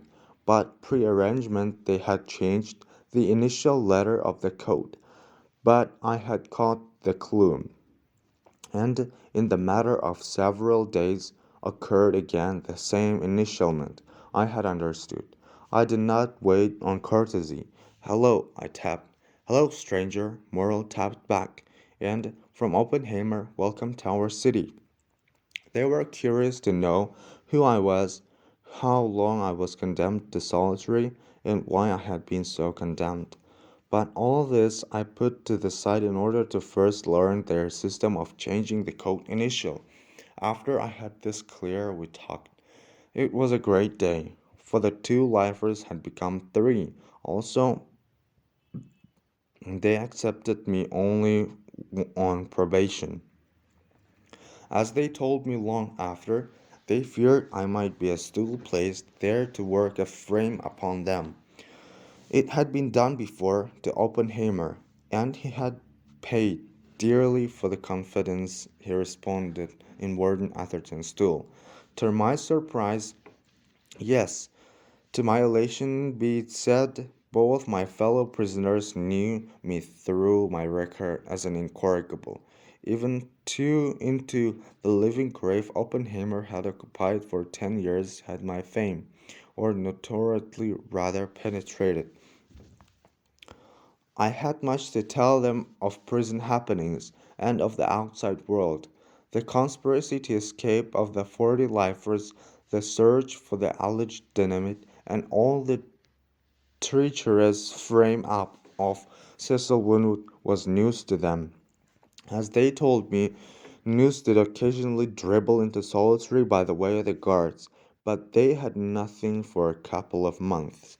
The present guards of duty in solitary were a particularly bad and vindictive set.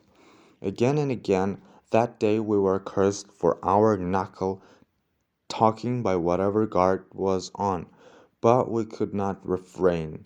The two of the living dead had become three, and we had so much to say while the manner of saying it was exasperatingly slow, and I was not so proficient as they at the knuckle game. Wait till Pie Face comes on tonight. Morrel rapped to me. He slips most of his watch, and we can talk a streak. How we did talk that night! Sleep was farthest from our eyes. Pie-faced Jones was a mean and bitter man, despite his fatness, but we blessed the fatness because it persuaded the stolen snatches of slumber. Nevertheless, our incessant tapping bothered his sleep and irritated him so that he reprimanded us repeatedly, and by the other night guards we were roundly cursed. In the morning all reported much tapping during the night, and we paid for our little holiday. For at 9 came Captain Jamil with several guards to lace us into the torment of the jacket.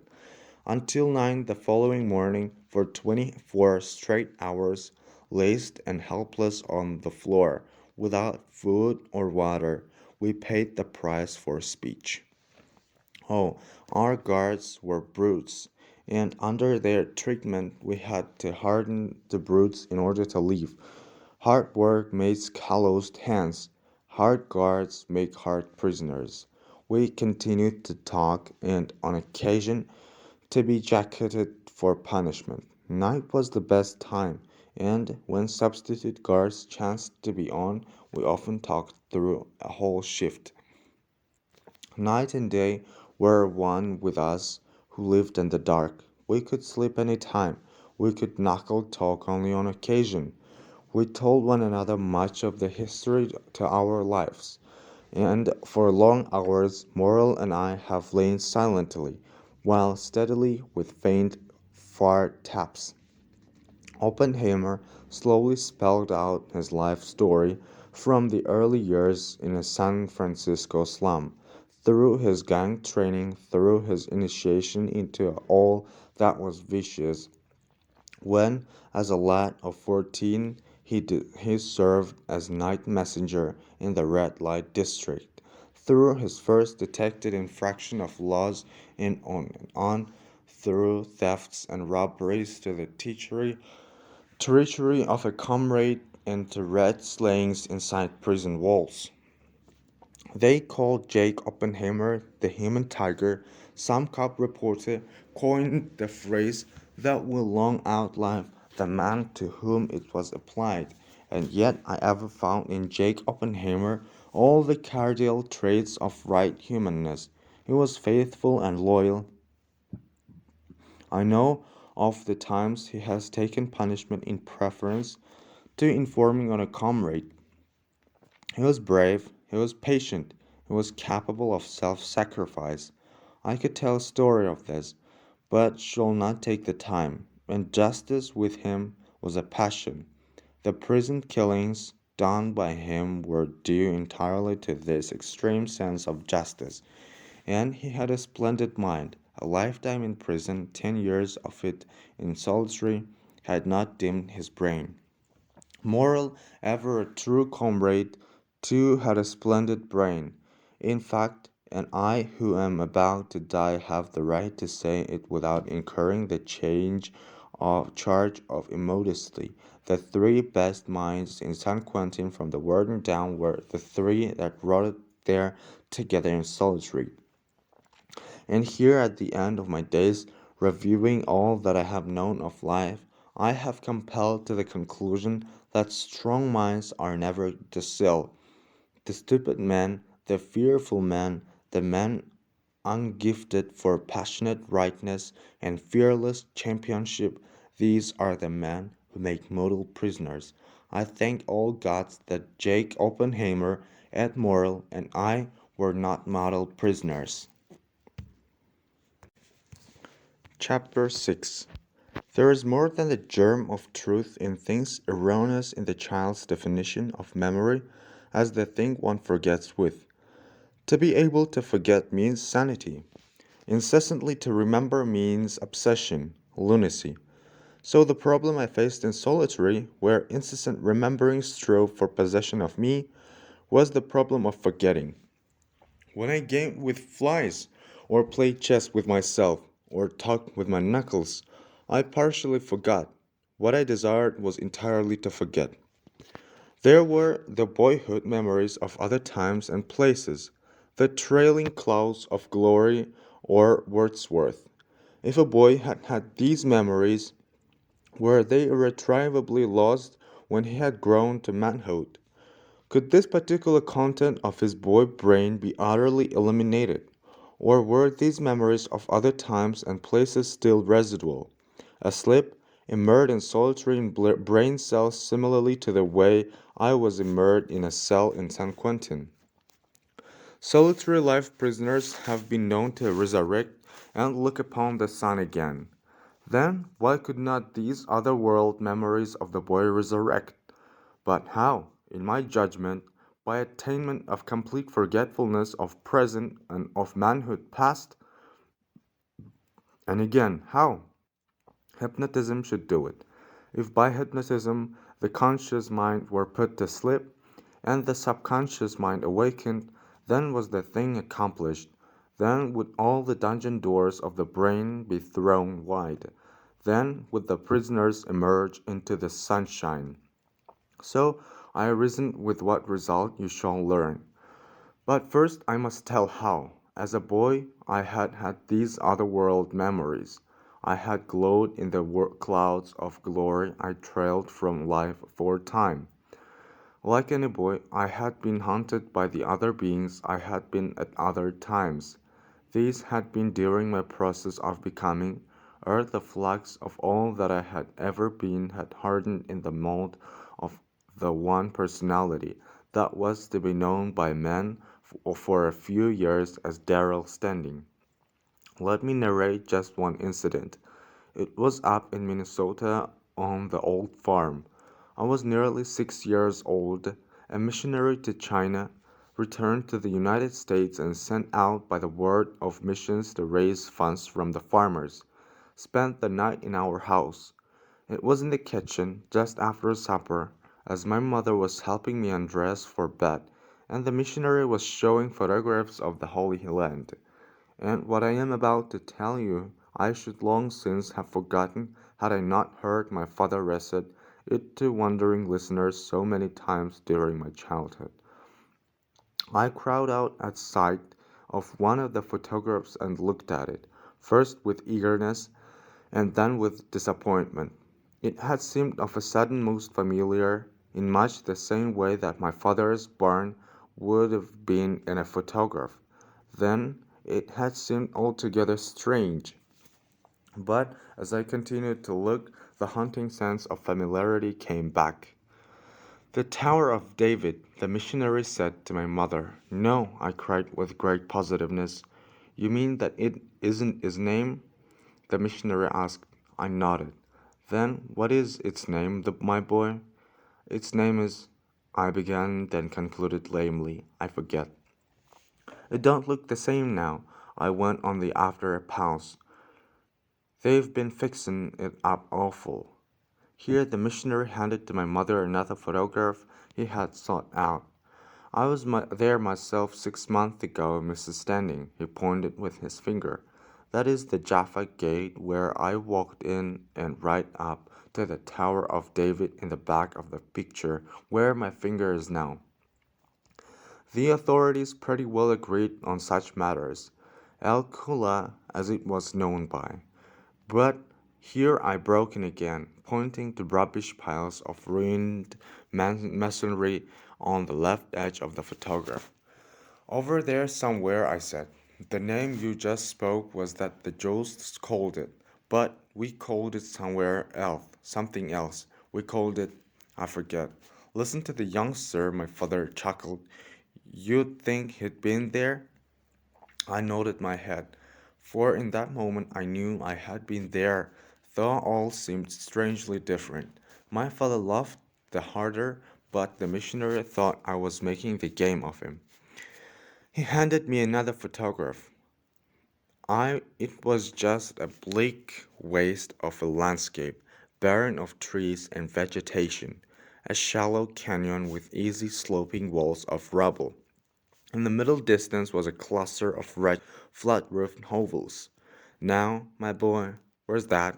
The missionary quizzed, and the name came to me. Samaria, I said instantly. My father clapped his hands with glee. My mother was perplexed at my antic conduct, while the missionary evinced irritation. The boy's right, he said. It is a village in Samaria. I passed through it. That is why I bought it. And it goes to show that the boy has seen similar photographs before. This my father and mother denied. But it's different in the picture, I volunteered, while all the time my memory was busy reconstructing the photograph. The general trend of the landscape and the line of the distant hills were the same.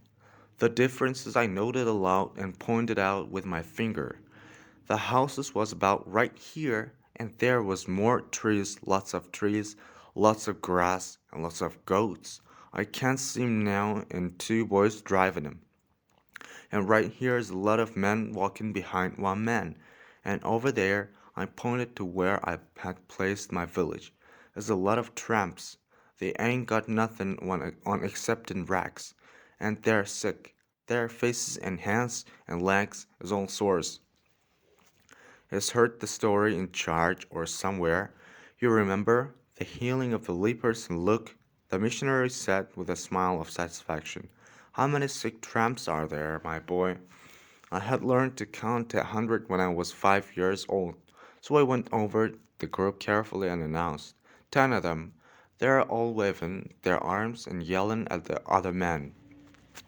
But they don't come near them, was the query. I shook my head. They just stand right there and keep yelling like they was in trouble. Go on, urged the missionary. What's next? What's the man doing in front of the other crowd you said was walking along? They've all stopped, and he's saying something to seek the man. And the boys with the goats stopped to look. Everybody's looking. And then, that's all. The sick men are heading for the houses. They ain't yelling anymore. And they don't look sick anymore. And I just keep sitting on my horse a looking on. At this, all three of my listeners broke into laughter. And I am a big man, I cried out angrily. And I got a big sword. The 10 lepers Christ healed before they passed through Jericho on his way to Jerusalem. The missionary explained to my parents. The boy has seen slides of famous paintings in some magic lantern exhibition. But neither father nor mother couldn't remember that I had ever seen a magic lantern. Try him with another picture, father suggested. It's all different, I complained as I studied the photograph the missionary handed me. Ain't nothing here except that hill and them other hills. This ought to be a country road along here, and over there ought to be gardens, and trees, and houses being big stone walls, and over there on the other side, in holes in the rocks ought to be where they buried dead folks. You see this place? They used to throw stones at people there until they killed them. I never seen 'em doin'. They just told me about it. And the hill, the missionary asked, pointing to the central part of the print for which the photograph seemed to have been taken. Can you tell us the name of the hill? I shook my head. Never had no name. They killed folks there. I've seen 'em more'n once.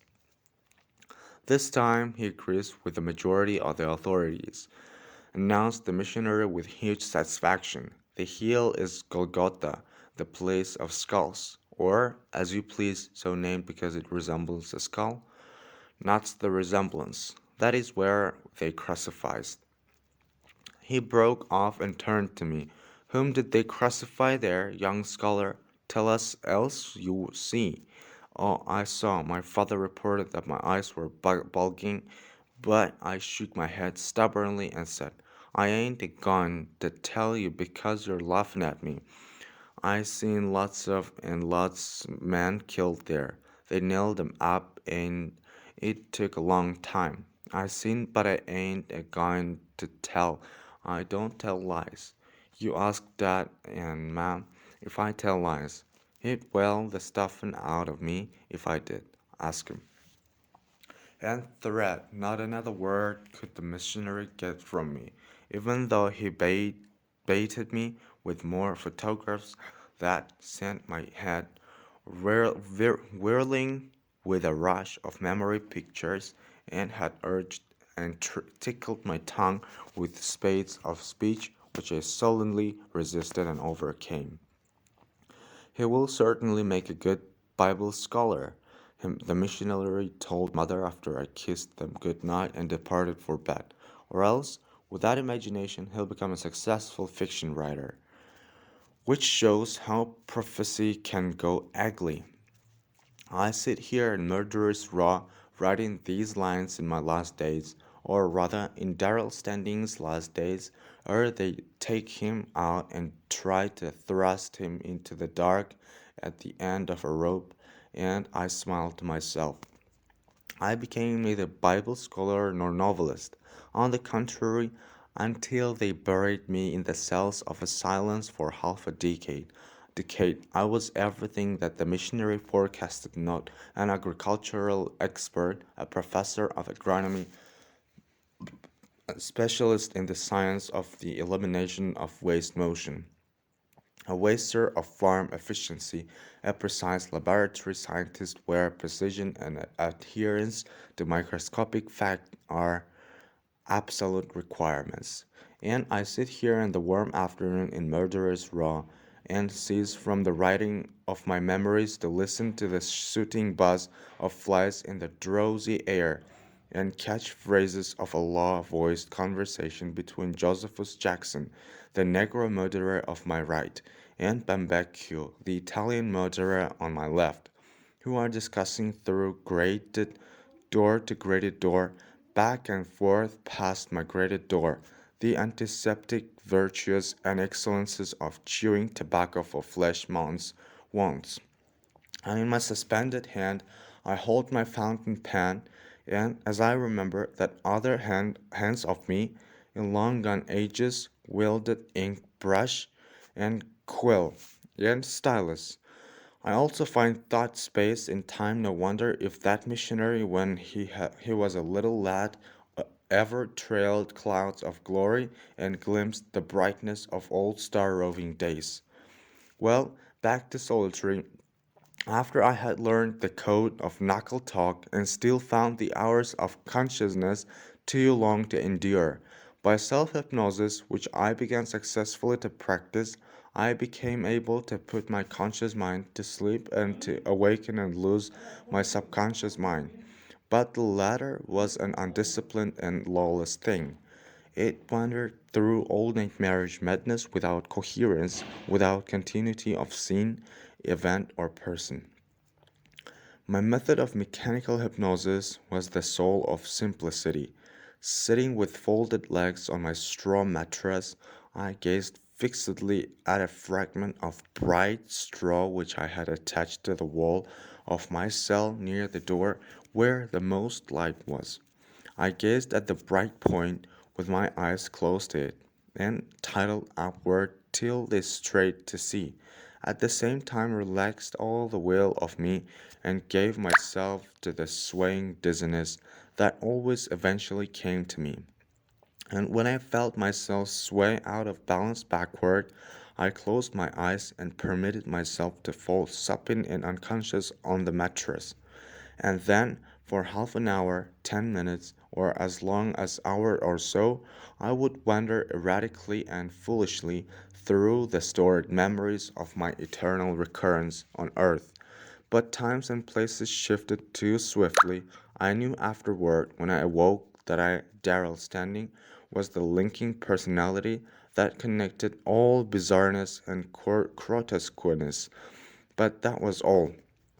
I could never live out completely one full experience, one point of consciousness in time and space. My dreams, if my dreams they may be called, were rhymeless and reasonless. Thus, as a sample of my rovings, in a single interval of 15 minutes of subconsciousness, I have crawled and billowed in the smile of the primeval world and sat beside Has, further and cleaved the 20th century air in a gas-driven monoplane. Awake, I remembered that Darrell Standing, in the flesh, during the year preceding my insertion in San Quentin, had flown with Haas further over the Pacific at Santa Monica. Awake, I did not remember the crawling and the billowing in the ancient slime. Nevertheless, awake, I reasoned that somehow had remembered that early adventure in the slime, and that it was a variety of long previous experience, when I was not yet Darrell Standing but somebody else, or something else that crawled and billowed. One experience was merely more remote than the other. Both experiences were equally real, or else how did I remember them?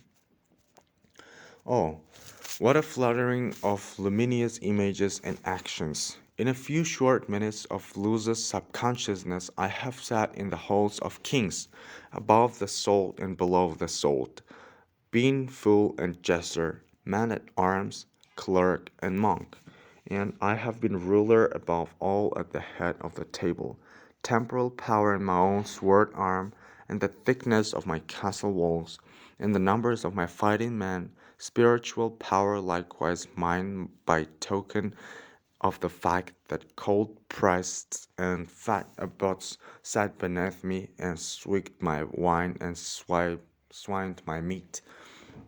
I have worn the iron collar of the swerve about my neck in cold climes, and I have loved princesses of royal houses in the tropic warm and sun-scented nights, where black slaves fanned the sultry air with fans of peacock plumes, while afar, from afar, across the palm and fountains, drifted the roaring of lions and the cries of jackals.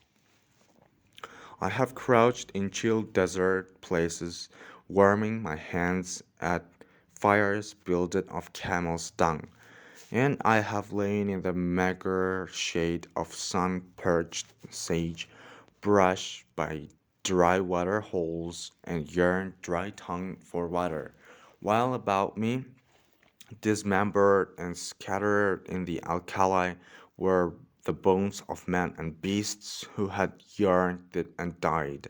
I have been sea cuny and bravo, scholar and recluse.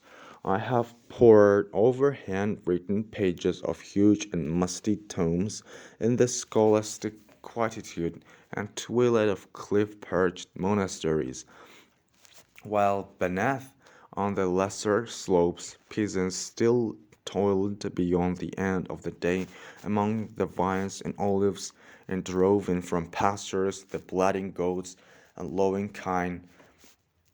Yes, and I have led shouting rebels down the wheel-worn, chariot-rooted paths of ancient and forgotten cities, and solemn voices and grave as death, I have initiated the law, stated the gravity of the infraction, and imposed the due death on men, who, like Darrell standing in Folsom Prison, had broken the law. Aloft at giddy mastheads oscillating above the decks of ships, I have gazed on sun-flashed water where coral growths iridesced from profounds of turquoise dips, and conned the ships into the safety of mirrored lagoons, where the anchors rambled down close the palm-fronded beaches of sea-pounded coral rock, and I have striven on forgotten butterflies of the elder days, when the sun went down on the slaughter did not cease, and that continued through the night hours, with the stars shining down and with a cool night wind blowing from distant peaks of snow that failed to chill the sweat of battle. And again I have been little Darrell standing barefooted in the dew-lush grass of spring in the Minnesota farm, chilblained when of frosty mornings I have fed the castle in their breath-steaming stalls, sobered to fear and awe of the splendor and terror of God when I sat on Sundays under the rant of preachment of the New Jerusalem and the agonies of hellfire. Now, the foregoing were the glimpses and glimmerings that came to me when, in cell 1 of solitary in San Quentin, I stared myself unconscious by means of a particle of bright, light radiating straw. How did these things come to me? Surely I could not have manufactured them out of nothing inside my pent walls, any more than could I have manufactured out of nothing the 35 pounds of dynamite so ruthlessly demanded of me by Captain Jamie, Warden Atherton, and the prison board of directors. I am Darrell Standing, born and raised on a quarter section of land in Minnesota, erstwhile professor of agronomy, a prisoner incorrigible in San Quentin, and at present a death-sentenced man in Folsom.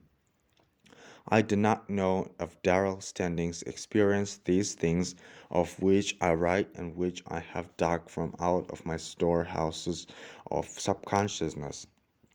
I, Darrell Standing, born in Minnesota and soon to die by the rope in California, surely never loved daughters of kings in the courts of kings, nor fought cutlass to cutlass on the swaying decks of ships, nor droned in the spirit rooms of ships, got to the wassail shouting and death singing of seamen, while the ship lifted and crashed on the black-toothed rocks, and the water bubbled overhead, beneath, and all about.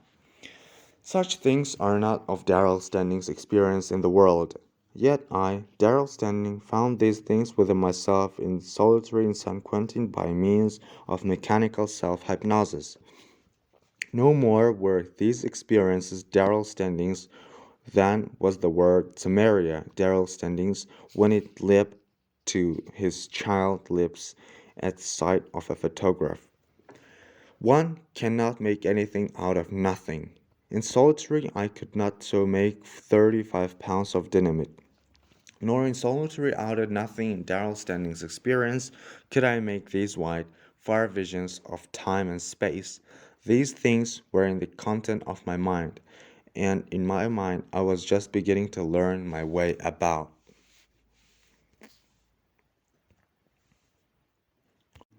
Chapter 7. So here was my predicament. I knew that within myself was a colgonto of memories of other lives, yet I was unable to do more than flit like a madman through those memories. I had my Golconda but could not mind it. I remembered the case of Stainton Moses, the clergyman who had been possessed by the personalities of St. Hippolytus, Plotinus, Athenodorus, and of that friend of Erasmus named Grocyn. And when I considered the experiments of Colonel de Roches, which I had read in Tyro fashion in other and busier days, I was convinced that Stanton Moses had, in previous lives, been those personalities that on occasion seemed to possess him. In truth, they were he, they were the links of the chain of recurrence. But more especially did I dwell upon the experiments of Colonel de Roches. By means of suitable hypnotic subjects he claimed that he had penetrated backwards through time to the ancestors of his subjects. Thus, the case of Josephine which he describes, she was 18 years old and she lived in Voiron, in the department of the Isère. Under hypnotism, Colonel de Roches sent her adventuring back through her adolescence, her girlhood, her childhood, breast infancy, and the silent dark of her mother's womb, and still back through the silence and the dark of the time when she, Josephine, was not yet born, to the light and life of a previous living when she had been a child, churlish, suspicious, and embittered old man, by name Jean Claude Burton, who had served his time in the 7th Artillery at Besançon, and who died at the age of 70, long bedridden, yes, and did not Colonel de Roches in turn hypnotize this shade of Jean Claude Burton, so that he adventured farther back into time, through infancy and birth and the dark of the unborn, until he found again light and life when, as a weak old woman, he had been Philomen Carterton. But try as I would with my bright bit of straw in the usement of light into solitary, I failed to achieve any such definiteness to previous personality. I became convinced through the failure of my experiments that only through death could I clearly and coherently resurrect my memories of my previous selves. But the tides of life ran strong in me. I, Darrell Standing, was so strongly disciplined to die that I refused to let Warden Atherton and Captain Jimmy kill me. I was always so innately urged to live that sometimes I think that I am still here, eating and sleeping, thinking and dreaming, writing a narrative of my various me's, and awaiting the incontestable rope that will put an ephemeral period in my long-lived existence. And then came death in life. I learned the trick at moral taught it me. As you shall see, it began through Warden Atherton and Captain Jimmy. They must have experienced a recrudescence of panic at thought of the dynamite they believed hidden. They came to me in my dark cell, and they told me plainly that they would jacket me to death if I did not confess where the dynamite was hidden. And they assured me that they would do it officially without any hurt to their own official skins. My death would appear of the prison register as due to natural causes. Oh dear cotton wool citizen, please believe me when I tell you that men are killed in prisons today as they have always been killed since the first prisons were built by men. I well knew the terror, the agony, and the danger of the jacket. Oh, the man spirit broken by the jacket. I have seen them, and I have seen men crippled for life by the jacket. I have seen men, strong men, men so strong that their physical stamina resisted all attacks of prison, tuberculosis after a prolonged bout with the jacket. Their resistance broken down, fade away, and die of tuberculosis within 6 months. There was slant-eyed Wilson, with an unguessed weak heart of fear, who died in the jacket within the first hour while the unconvinced inefficient of a prison doctor looked on and smiled. And I have seen a man confess, after half an hour in the jacket, truths and fictions that cost him years of credits. I had had my own experiences. At the present moment, 500,000 scars mark my body. They go to the scaffold with me. Did I live 100 years to come, those same scars as the end would go to the grave with me? Perhaps, dear citizen who permits and pays his hangdogs to lace the jacket for you, perhaps you are unacquainted with the jacket. Let me describe it so that you'll understand the method by which I achieved death in life, became a temporary master of time and space, and vaulted the prison walls to rove among the stars. Have you ever seen canvas tarpaulins or rubber blankets with brass eyelets set in along the edges? Then imagine a piece of stout canvas some 4½ feet in length, with large and heavy brass eyelets running down both edges. The width of this canvas is never the full girth of the human body it is to surround. The width is also irregular, broadest at the shoulders, next broadest at the hips, and the narrowest at the waist. The jacket is spread on the floor. The man who is to be punished or who is to be tortured for confession is told to lie face downward on the flat canvas. If he refuses, he is manhandled. After that he lays himself down with a will with his which is the will of the hanged dogs, which is your will, dear citizen, who feeds the hanged dogs for doing this thing for you. The man lies face downward. The edges of the jacket are brought as nearly together as possible along the center of the man's back. Then a rope on the principle of a shoelace is run through the eyelets, and on the principle of a shoelacing the man is laced in the canvas. Only he is laced more severely than any person ever laces his shoe. They call it cinching in prison lingo. On occasion when the guards are cruel and vindictive, or when the common has come down from above, in order to ensure the severity of the lacing, the guards press with their feet into the man's back as they draw the lacing tight. Have you ever laced your shoe too tightly, and after half an hour experienced that excruciating pain across the instep of the obstructed circulation? And you do remember that after a few minutes of such pain you simply could not walk another step and had to unite the shoelace and ease the pressure very well.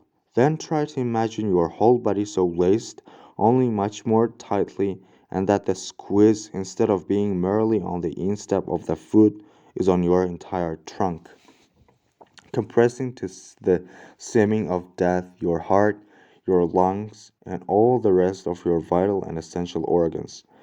I remember the first time they gave me that jacket down in the dungeons. It was at the beginning of my incorrigibility, shortly after my entrance into prison, when I was weaving my loom task of 100 yards a day in the jute mill and finishing 2 hours ahead of the average day. Yes, and my jute sacking was far above the average demanded. I was sent to the jacket that first time according to the prison books because of skips and breaks in the cloth, in short, because my work was defective. Of course, this was ridiculous. In truth, I was sent to the jacket because I, a new convict, a master of efficiency, I trained expert in the elimination of waste motion, had elected to tell the stupid head waver a few things he did not know about his business. And the head waver, the Captain Jimmy present, had me called to the table where atrocious waving, such as could never have gone through my loom, was exhibited against me. 3 times when I thus called to the table, the third calling meant punishment according to the loom room rules. My punishment was 24 hours in the jacket. They took me down into the dungeons. I was ordered to lie face downward on the canvas spread flat upon the floor. I refused. One of the guards, Morrison, jolted me with his thumbs.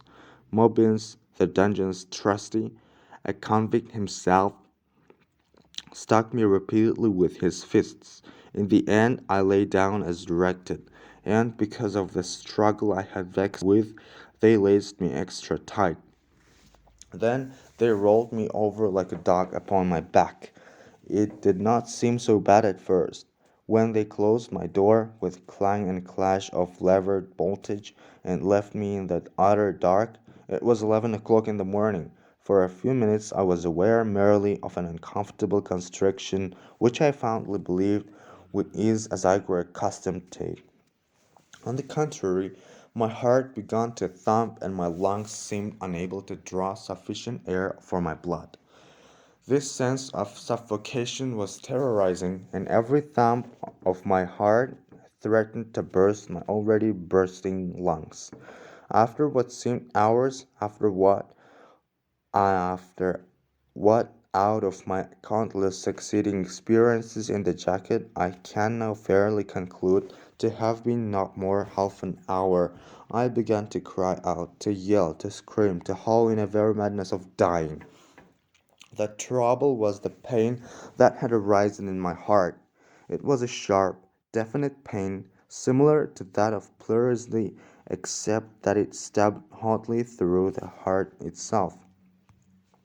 To die is not a difficult thing, but to die in such slow and horrible fashion was maddening. Like a trapped beast of the wild, I experienced ecstasies of fear, and yelled and howled until I realized that such vocal exercise merely stabbed my heart more hotly and at the same time consumed much of the little air in my lungs. I gave over and lay quiet for a long time, an eternity it seemed then, though now I am confident that could have been no longer than a quarter an hour. I grew dizzy with semi-asphyxiation, yet my heart thumped until it seemed surely it would burst the canvas that bound me. Again I lost control of myself and set up a mad howling for help. In the midst of this I heard a voice from the next dungeon. "Shut up!" it shouted, though only faintly it percolated to me. "Shut up! You make me tired." "I'm dying!" I cried out. "Pound your ear and forget it," was the reply. "But I'm dying," I insisted. "Then why worry?" came the voice. "You'll be dead pretty quick and out of it. Go ahead and croak. But don't make so much noise about it. You're interrupting my beauty sleep. So angered was I by this callous indifference that I recovered self control and was guilty of no more than smothered groans. This endured an endless time, possibly 10 minutes, and then a tingling numbness set up in all my body. It was like pins and needles, and for as long as it hurt like pins and needles, I kept my head. But when the prickling of my multitudinous darts ceased to hurt and only the numbness remained and continued verging into greater numbness, I once more grew frightened. How am I going to get wink of sleep? My neighbor complained. I ain't any more happy than you. My jacket's just as tight as yourn, and I want to sleep and forget it. How long have you been in? I asked, thinking from him a newcomer compared to the centuries I had already suffered. Since day before yesterday, was his answer. I mean in the jacket, I amended. Since day before yesterday, brother. My God, I screamed. Yes, brother, 50 straight hours, and you won't hear me raising a roar about it. They cinched me with their feet in my back. I am some tight, believe me. You ain't the only one that's got troubles. You ain't been in an hour yet. I've been in hours and hours, I protested. Brother, you may think so, but it don't make it so. I am just telling you, you ain't been in an hour. I heard 'em lesson you. The thing was incredible. Already, in less than an hour, I had died 1,000 deaths, and yet this neighbor, balanced and equable, calm voiced, and almost beneficent despite the harshness of his first remarks, had been in the jacket 50 hours. How much longer are they going to keep you in? I asked. The Lord only knows. Captain Jimmy is real peeved with me, and he won't let me out until I'm about croaking. Now, brother, I'm going to leave you the tip. The only way is to shut your face and forget it. Yelling and hollering don't win you no money in this joint. And the way to forget is just to forget. Just get to remembering every girl you ever knew. That'll eat up hours for you. Maybe you'll feel yourself getting woozy. Well, get woozy. You can't beat that for killing time. And when the girls won't hold you, get to thinking of the fellows you got it in for, and what you do to them if you got a chance, and what you're going to do when you get the chance. Same. That man was Philadelphia Red. Because of prior conviction, he was serving 50 years for highway robbery committed on the streets of Alameda. He had already served a dozen of his years at the time he talked to me in the jacket, and that was 7 years ago. He was one of the 40 lifers who were double crossed by Cecil Winwood. For that offense, Red lost his credits. He is middle aged now, and he is still in San Quentin. If he survives, he will be an old man when they let him out. I lived through my 24 hours, and I have never been the same man since. Oh, I don't mean physically, all the next morning, when they unleashed me.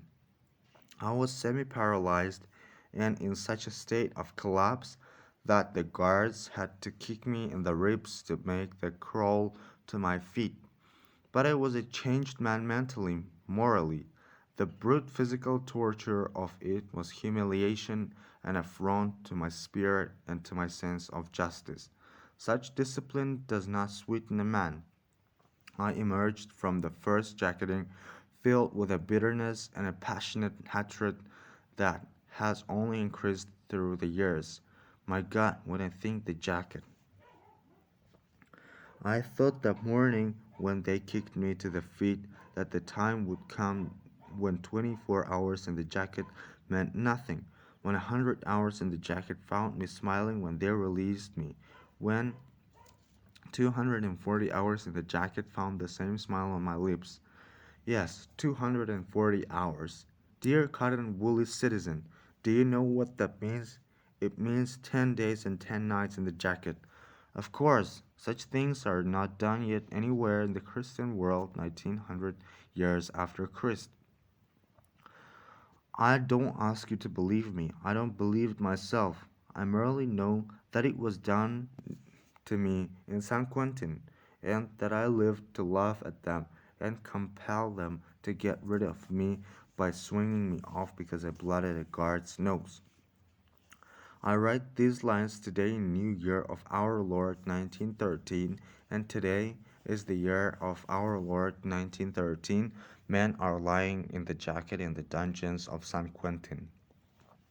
I shall never forget, as long as further living and further lives the be vouchsafed me, my pardon from Philadelphia read that morning. He had then been 74 hours in the jacket. Well, brother, you're still alive and kicking, he called to me, as I was totteringly dragged from my cell into the corridor of dungeons. Shut up, you rat, the surgeon snarled at him. Forget it, was that retort. I'll get you yet, Red, the surgeon threatened. Think so? Philadelphia Red queried sweetly, ere his tones turned to savageness. Why, you old stiff, you couldn't get nothing? You couldn't get a free lunch, much less the job you've got now. If it wasn't for your brother's pull, and I guess we all ain't mistaken on the stink of the place where your brother's pull comes from. It was admirable. The spirit of man rising above is extremely fearless of the hurt any brute of the system could inflict. Well, so long, brother. Philadelphia Red next called to me. So long. Be good and love the warden. And if you see him, just tell him that you saw me, but that you didn't see me saw. The sergeant was red with rage, and by the receipt of various kicks and blows. I paid for Red's pleasantry. Chapter 8. In cell 1, Warden Atherton and Captain Jemmy proceeded to put me in the Inquisition. As Warden Atherton said to me, Standing, you are going to come across with that dynamite, or I'll kill you in the jacket. Harder cases than you have come across before I got done with them. You've got your choice, dynamite or curtains. Then I guess it is curtains, I answered, because I don't know of any dynamite. This irritated the warden to immediate action. Lie down, he commanded. I obeyed, for I had learned the folly of fighting 3 or 4 strong men. They laced me tightly and gave me 100 hours. Once each 24 hours I was permitted a drink of water. I had no desire for food, nor was food offered me. Toward the end of the 100 hours, Jackson, the prison doctor, examined my physical condition several times, but I had grown too used to the jacket during my incorrigible days to let a single jacketing injure me. Naturally, it weakened me, took the life out of me. But I had learned muscular tricks for stealing a little space while they were lacing me. At the end of the first 100 hours, bout I was worn and tired, but that was all. Another bout of this duration they gave me after a day and a night to recuperate, and then they gave 150 hours. Much of this time I was physically numb and mentally delirious. Also, by an effort of will, I managed to sleep away long hours. Next, Warden Atherton tried a variation. I was given irregular intervals of jacket and recuperation. I never knew when I was to go into the jacket. Thus, I would have 10 hours recuperation and do 20 in the jacket, or I would receive only 4 hours rest.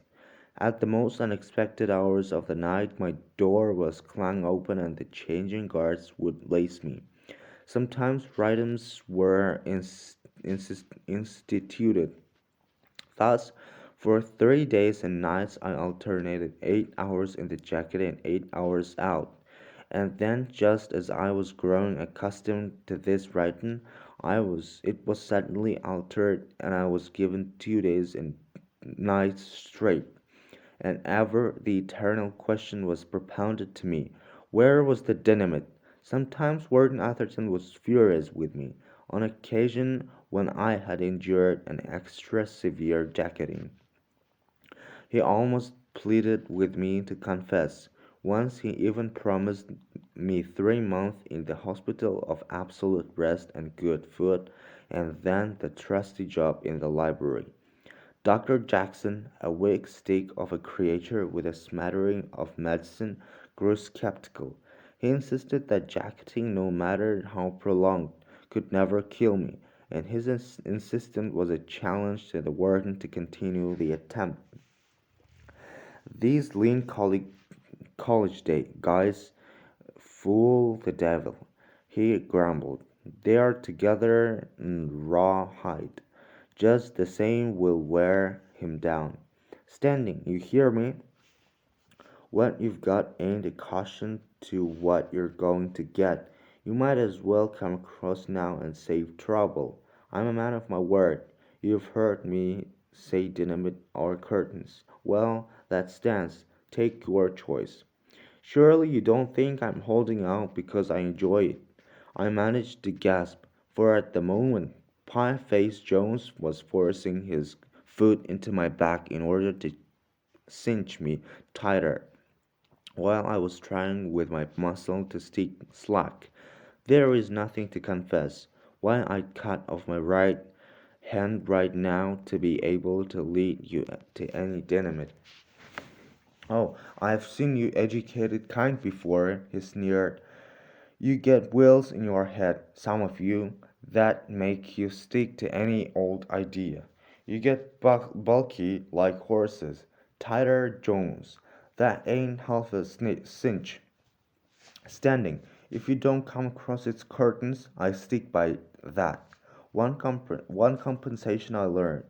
As one grows weaker, one is less susceptible to suffering. There is less hurt because there is less to hurt, and the man already well weakened grows weaker more slowly.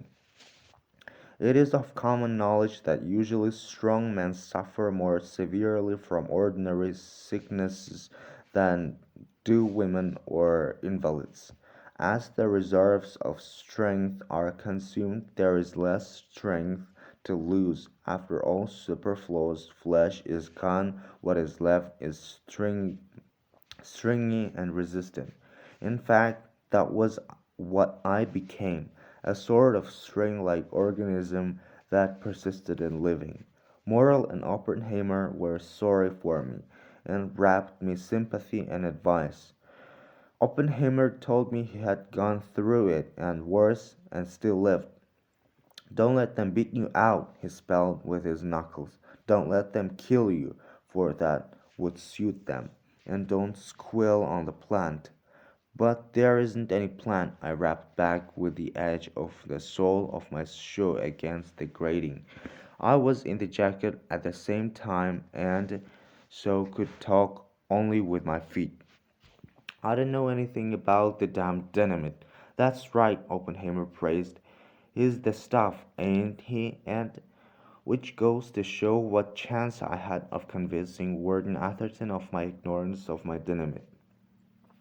His very persistence in the quest convinced a man like Jake Oppenheimer, who could only admire me for the fortitude for which I kept a closed mouth. During this first period of the jacket execution, I managed to sleep a great deal. My dreams were remarkable.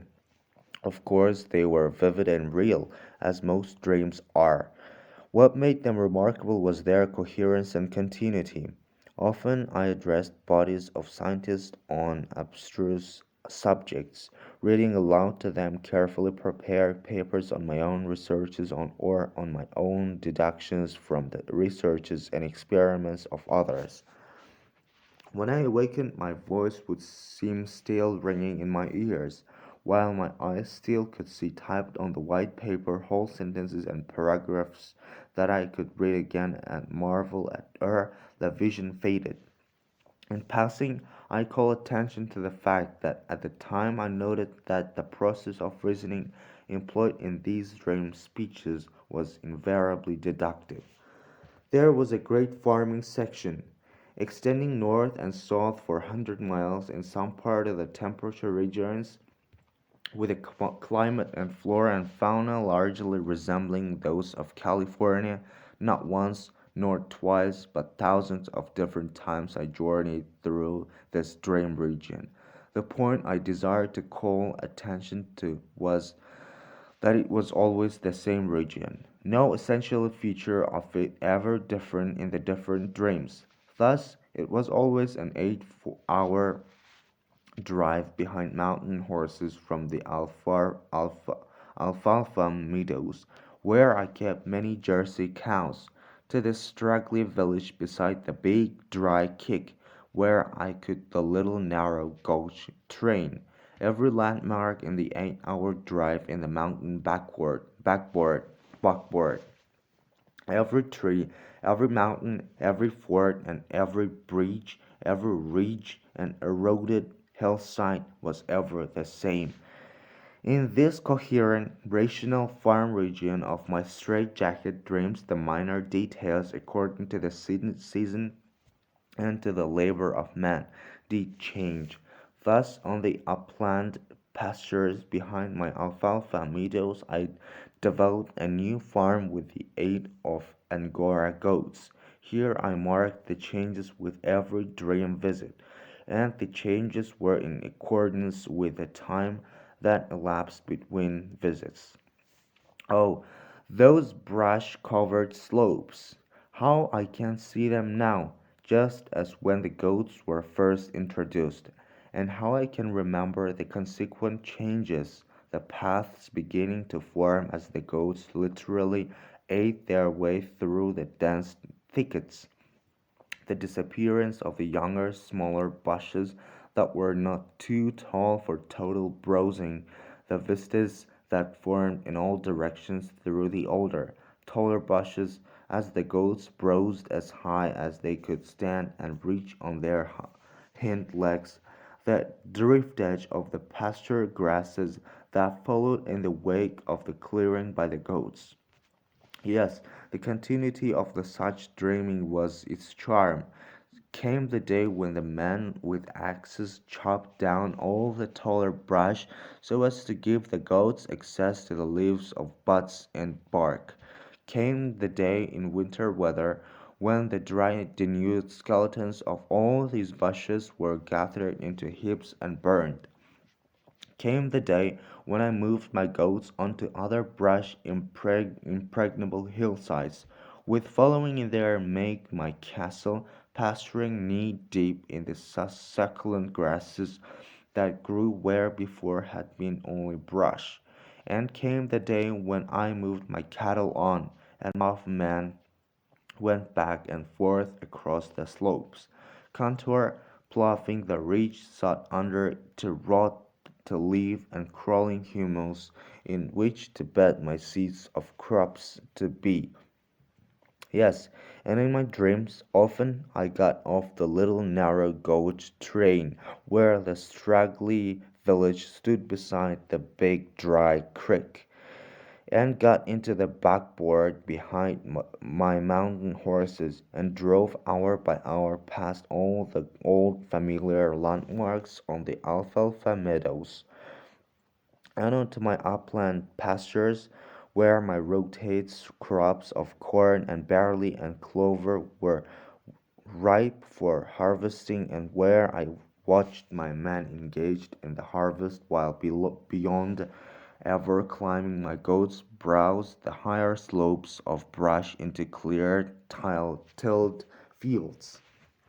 But these were dreams, frank dreams, fancied adventures of my deductive subconscious mind. Quite unlike them, as you shall see, were my other adventures when I passed through the gates of the living death and relieved the reality of the other lives that had been mine in other days.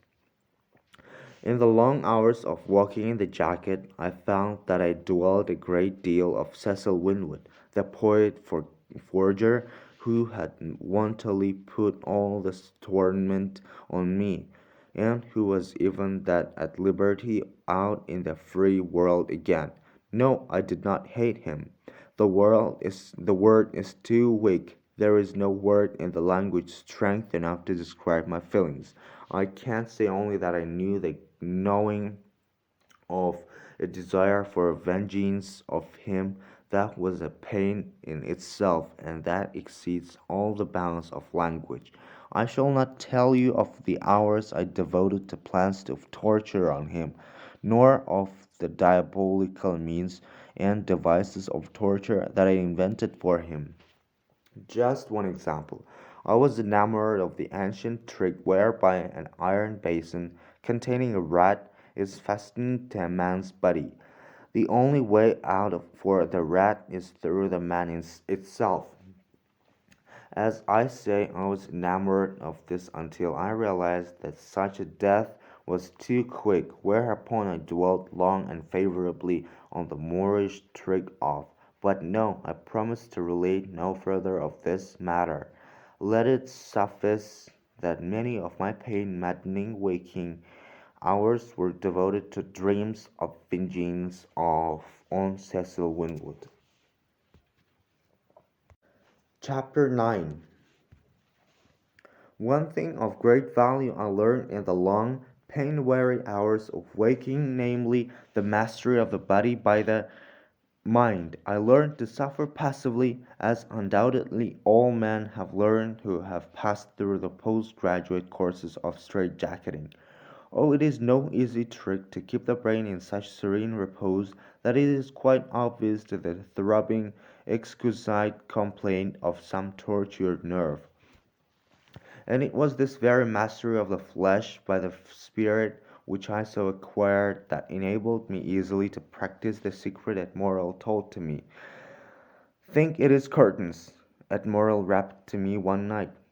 I had just been released from 100 hours and I was weaker than I had ever been before. So weak was I that though my whole body was one mass of bruise and misery, nevertheless I scarcely was aware that I had a body. It looks like curtains, I rapped back. They will get me if they keep it up much longer. Don't let them, he advised. There is a way, I learned it myself. Down in the dungeons, when Massey and I get ours good and plenty. I pulled through, but Massey croaked. If I hadn't learned the trick, I'd have croaked along with him. You've got to be pretty weak first, before you try it. If you try it when you are strong, you make a failure of it, and then queers you forever after. I made the mistake of telling Jake the trick when he was strong. Of course, he could not pull it off, and in the times since when he did need it, it was too late, for his first failure had queered it. He won't even believe it now. He thinks I am kidding him. Ain't that right, Jake? And from cell 13, Jake rapped back, don't swallow it, Darrell. It's a sure fairy story. Go on and tell me, I rapped to Morrel. That is why I waited for you to get real weak, he continued. Now you need it, and I am going to tell you. It's up to you. If you have got the will, you can do it. I've done it 3 times and I know. Well, what is it? I rapped eagerly. The trick is to die in the jacket, to will yourself to die. I know you don't get me yet, but wait. You know how you get numb in the jacket, how your arm or your leg goes to slip. Now you can't help that, but you can take it for the idea and improve on it. Don't wait for your legs or anything to go to sleep. You lie on your back as comfortable as you can get and you begin to use your will. And this is the idea you must think to yourself, and that you must believe all the time you are thinking it. If you don't believe, then there is nothing to it. The thing you must think and believe is that your body is one thing and your spirit is another thing. You are you, and your body is something else that don't amount to shucks. Your body don't count. You are the boss. You don't need anybody. Any thinking and believing all this, you proceed to prove it by using your will. You make your body die. You begin with the toes, one at a time. You make your toes die. You will them to die. And if you've got the belief and the will, your toes will die. That is the big job to start the dying. Once you've got the first two dead, the rest is easy, for you don't have to do any more believing. You know, then you put all your will into making the rest of your body die. I tell you, Daryl, I know. I've done it 3 times. Once you get the dying started, it goes right along. And the funny thing is that you are all there all the time because your tools are dead don't make you in the latest bit dead. By and by, your legs are dead to the knees and then to the thighs, and you are just the same as you always were. It is your body that is dropping out of the game a chunk at a time, and you are just you, the same you were before you began. And then what happens? I cried. Well, when your body is all dead and you are all there yet, you just skin out and leave your body. When you leave your body, you leave the cell. Stone walls and the iron doors are to hold bodies in. They can't hold the spirit in. You see how you have proved it. You are a spirit outside of your body. You can look at your body from outside of it. I tell you, I know because I have done it 3 times. Look at my body lying there with my outside of it. Ha ha ha. J. Oppenheimer rapped his laughter 13 cells away. You see, that's Jake's trouble, Morrell went on. He can't believe that one time he tried it, he was too strong and failed, and now he thinks I am kidding. When you die, you are dead, and dead men stay dead, Oppenheimer reported. I tell you, I have been dead 3 times, Morrell argued. And lived to tell us about it, Oppenheimer jeered. But don't forget one thing, Darrell. Morrell rapped to me. The thing is ticklish. You have a feeling all the time that you are taking liberties. I can't explain it, but I always had a feeling if I had always when they came and let my body out of the jacket that I couldn't get back into my body again. I mean that my body wouldn't be dead for keeps, and I didn't want it to be dead. I didn't want to give Captain Jimmy and the rest the satisfaction. But I tell you, Darrell, if you can turn the trick, you can laugh at the warning once you make your body die. That way, it don't matter whether they keep you in the jacket a month or on end. You don't suffer none, and your body don't suffer. You know, there are cases of people who have slept a whole year at a time. That's the way it will be with your body. It just stays there in the jacket, not hurting or anything, just waiting for you to come back. You try it. I am giving you the straight steer. And if you don't come back, Oppenheimer asked, then the laugh will be on him, I guess, Jake. Morrell answered, unless maybe it will be on us for sticking round this old dump when we could get away that easy. And here the conversation ended. For Pie-Faced Jones, waking crustily from stolen slumber, threatened Morrell and Oppenheimer with a report next morning that would mean the jacket for them. Me, he did not threaten, for he knew I was doomed for the jacket anyway. I lay long there in the silence, forgetting the misery of my body while I considered the proposition Morrell had advanced already.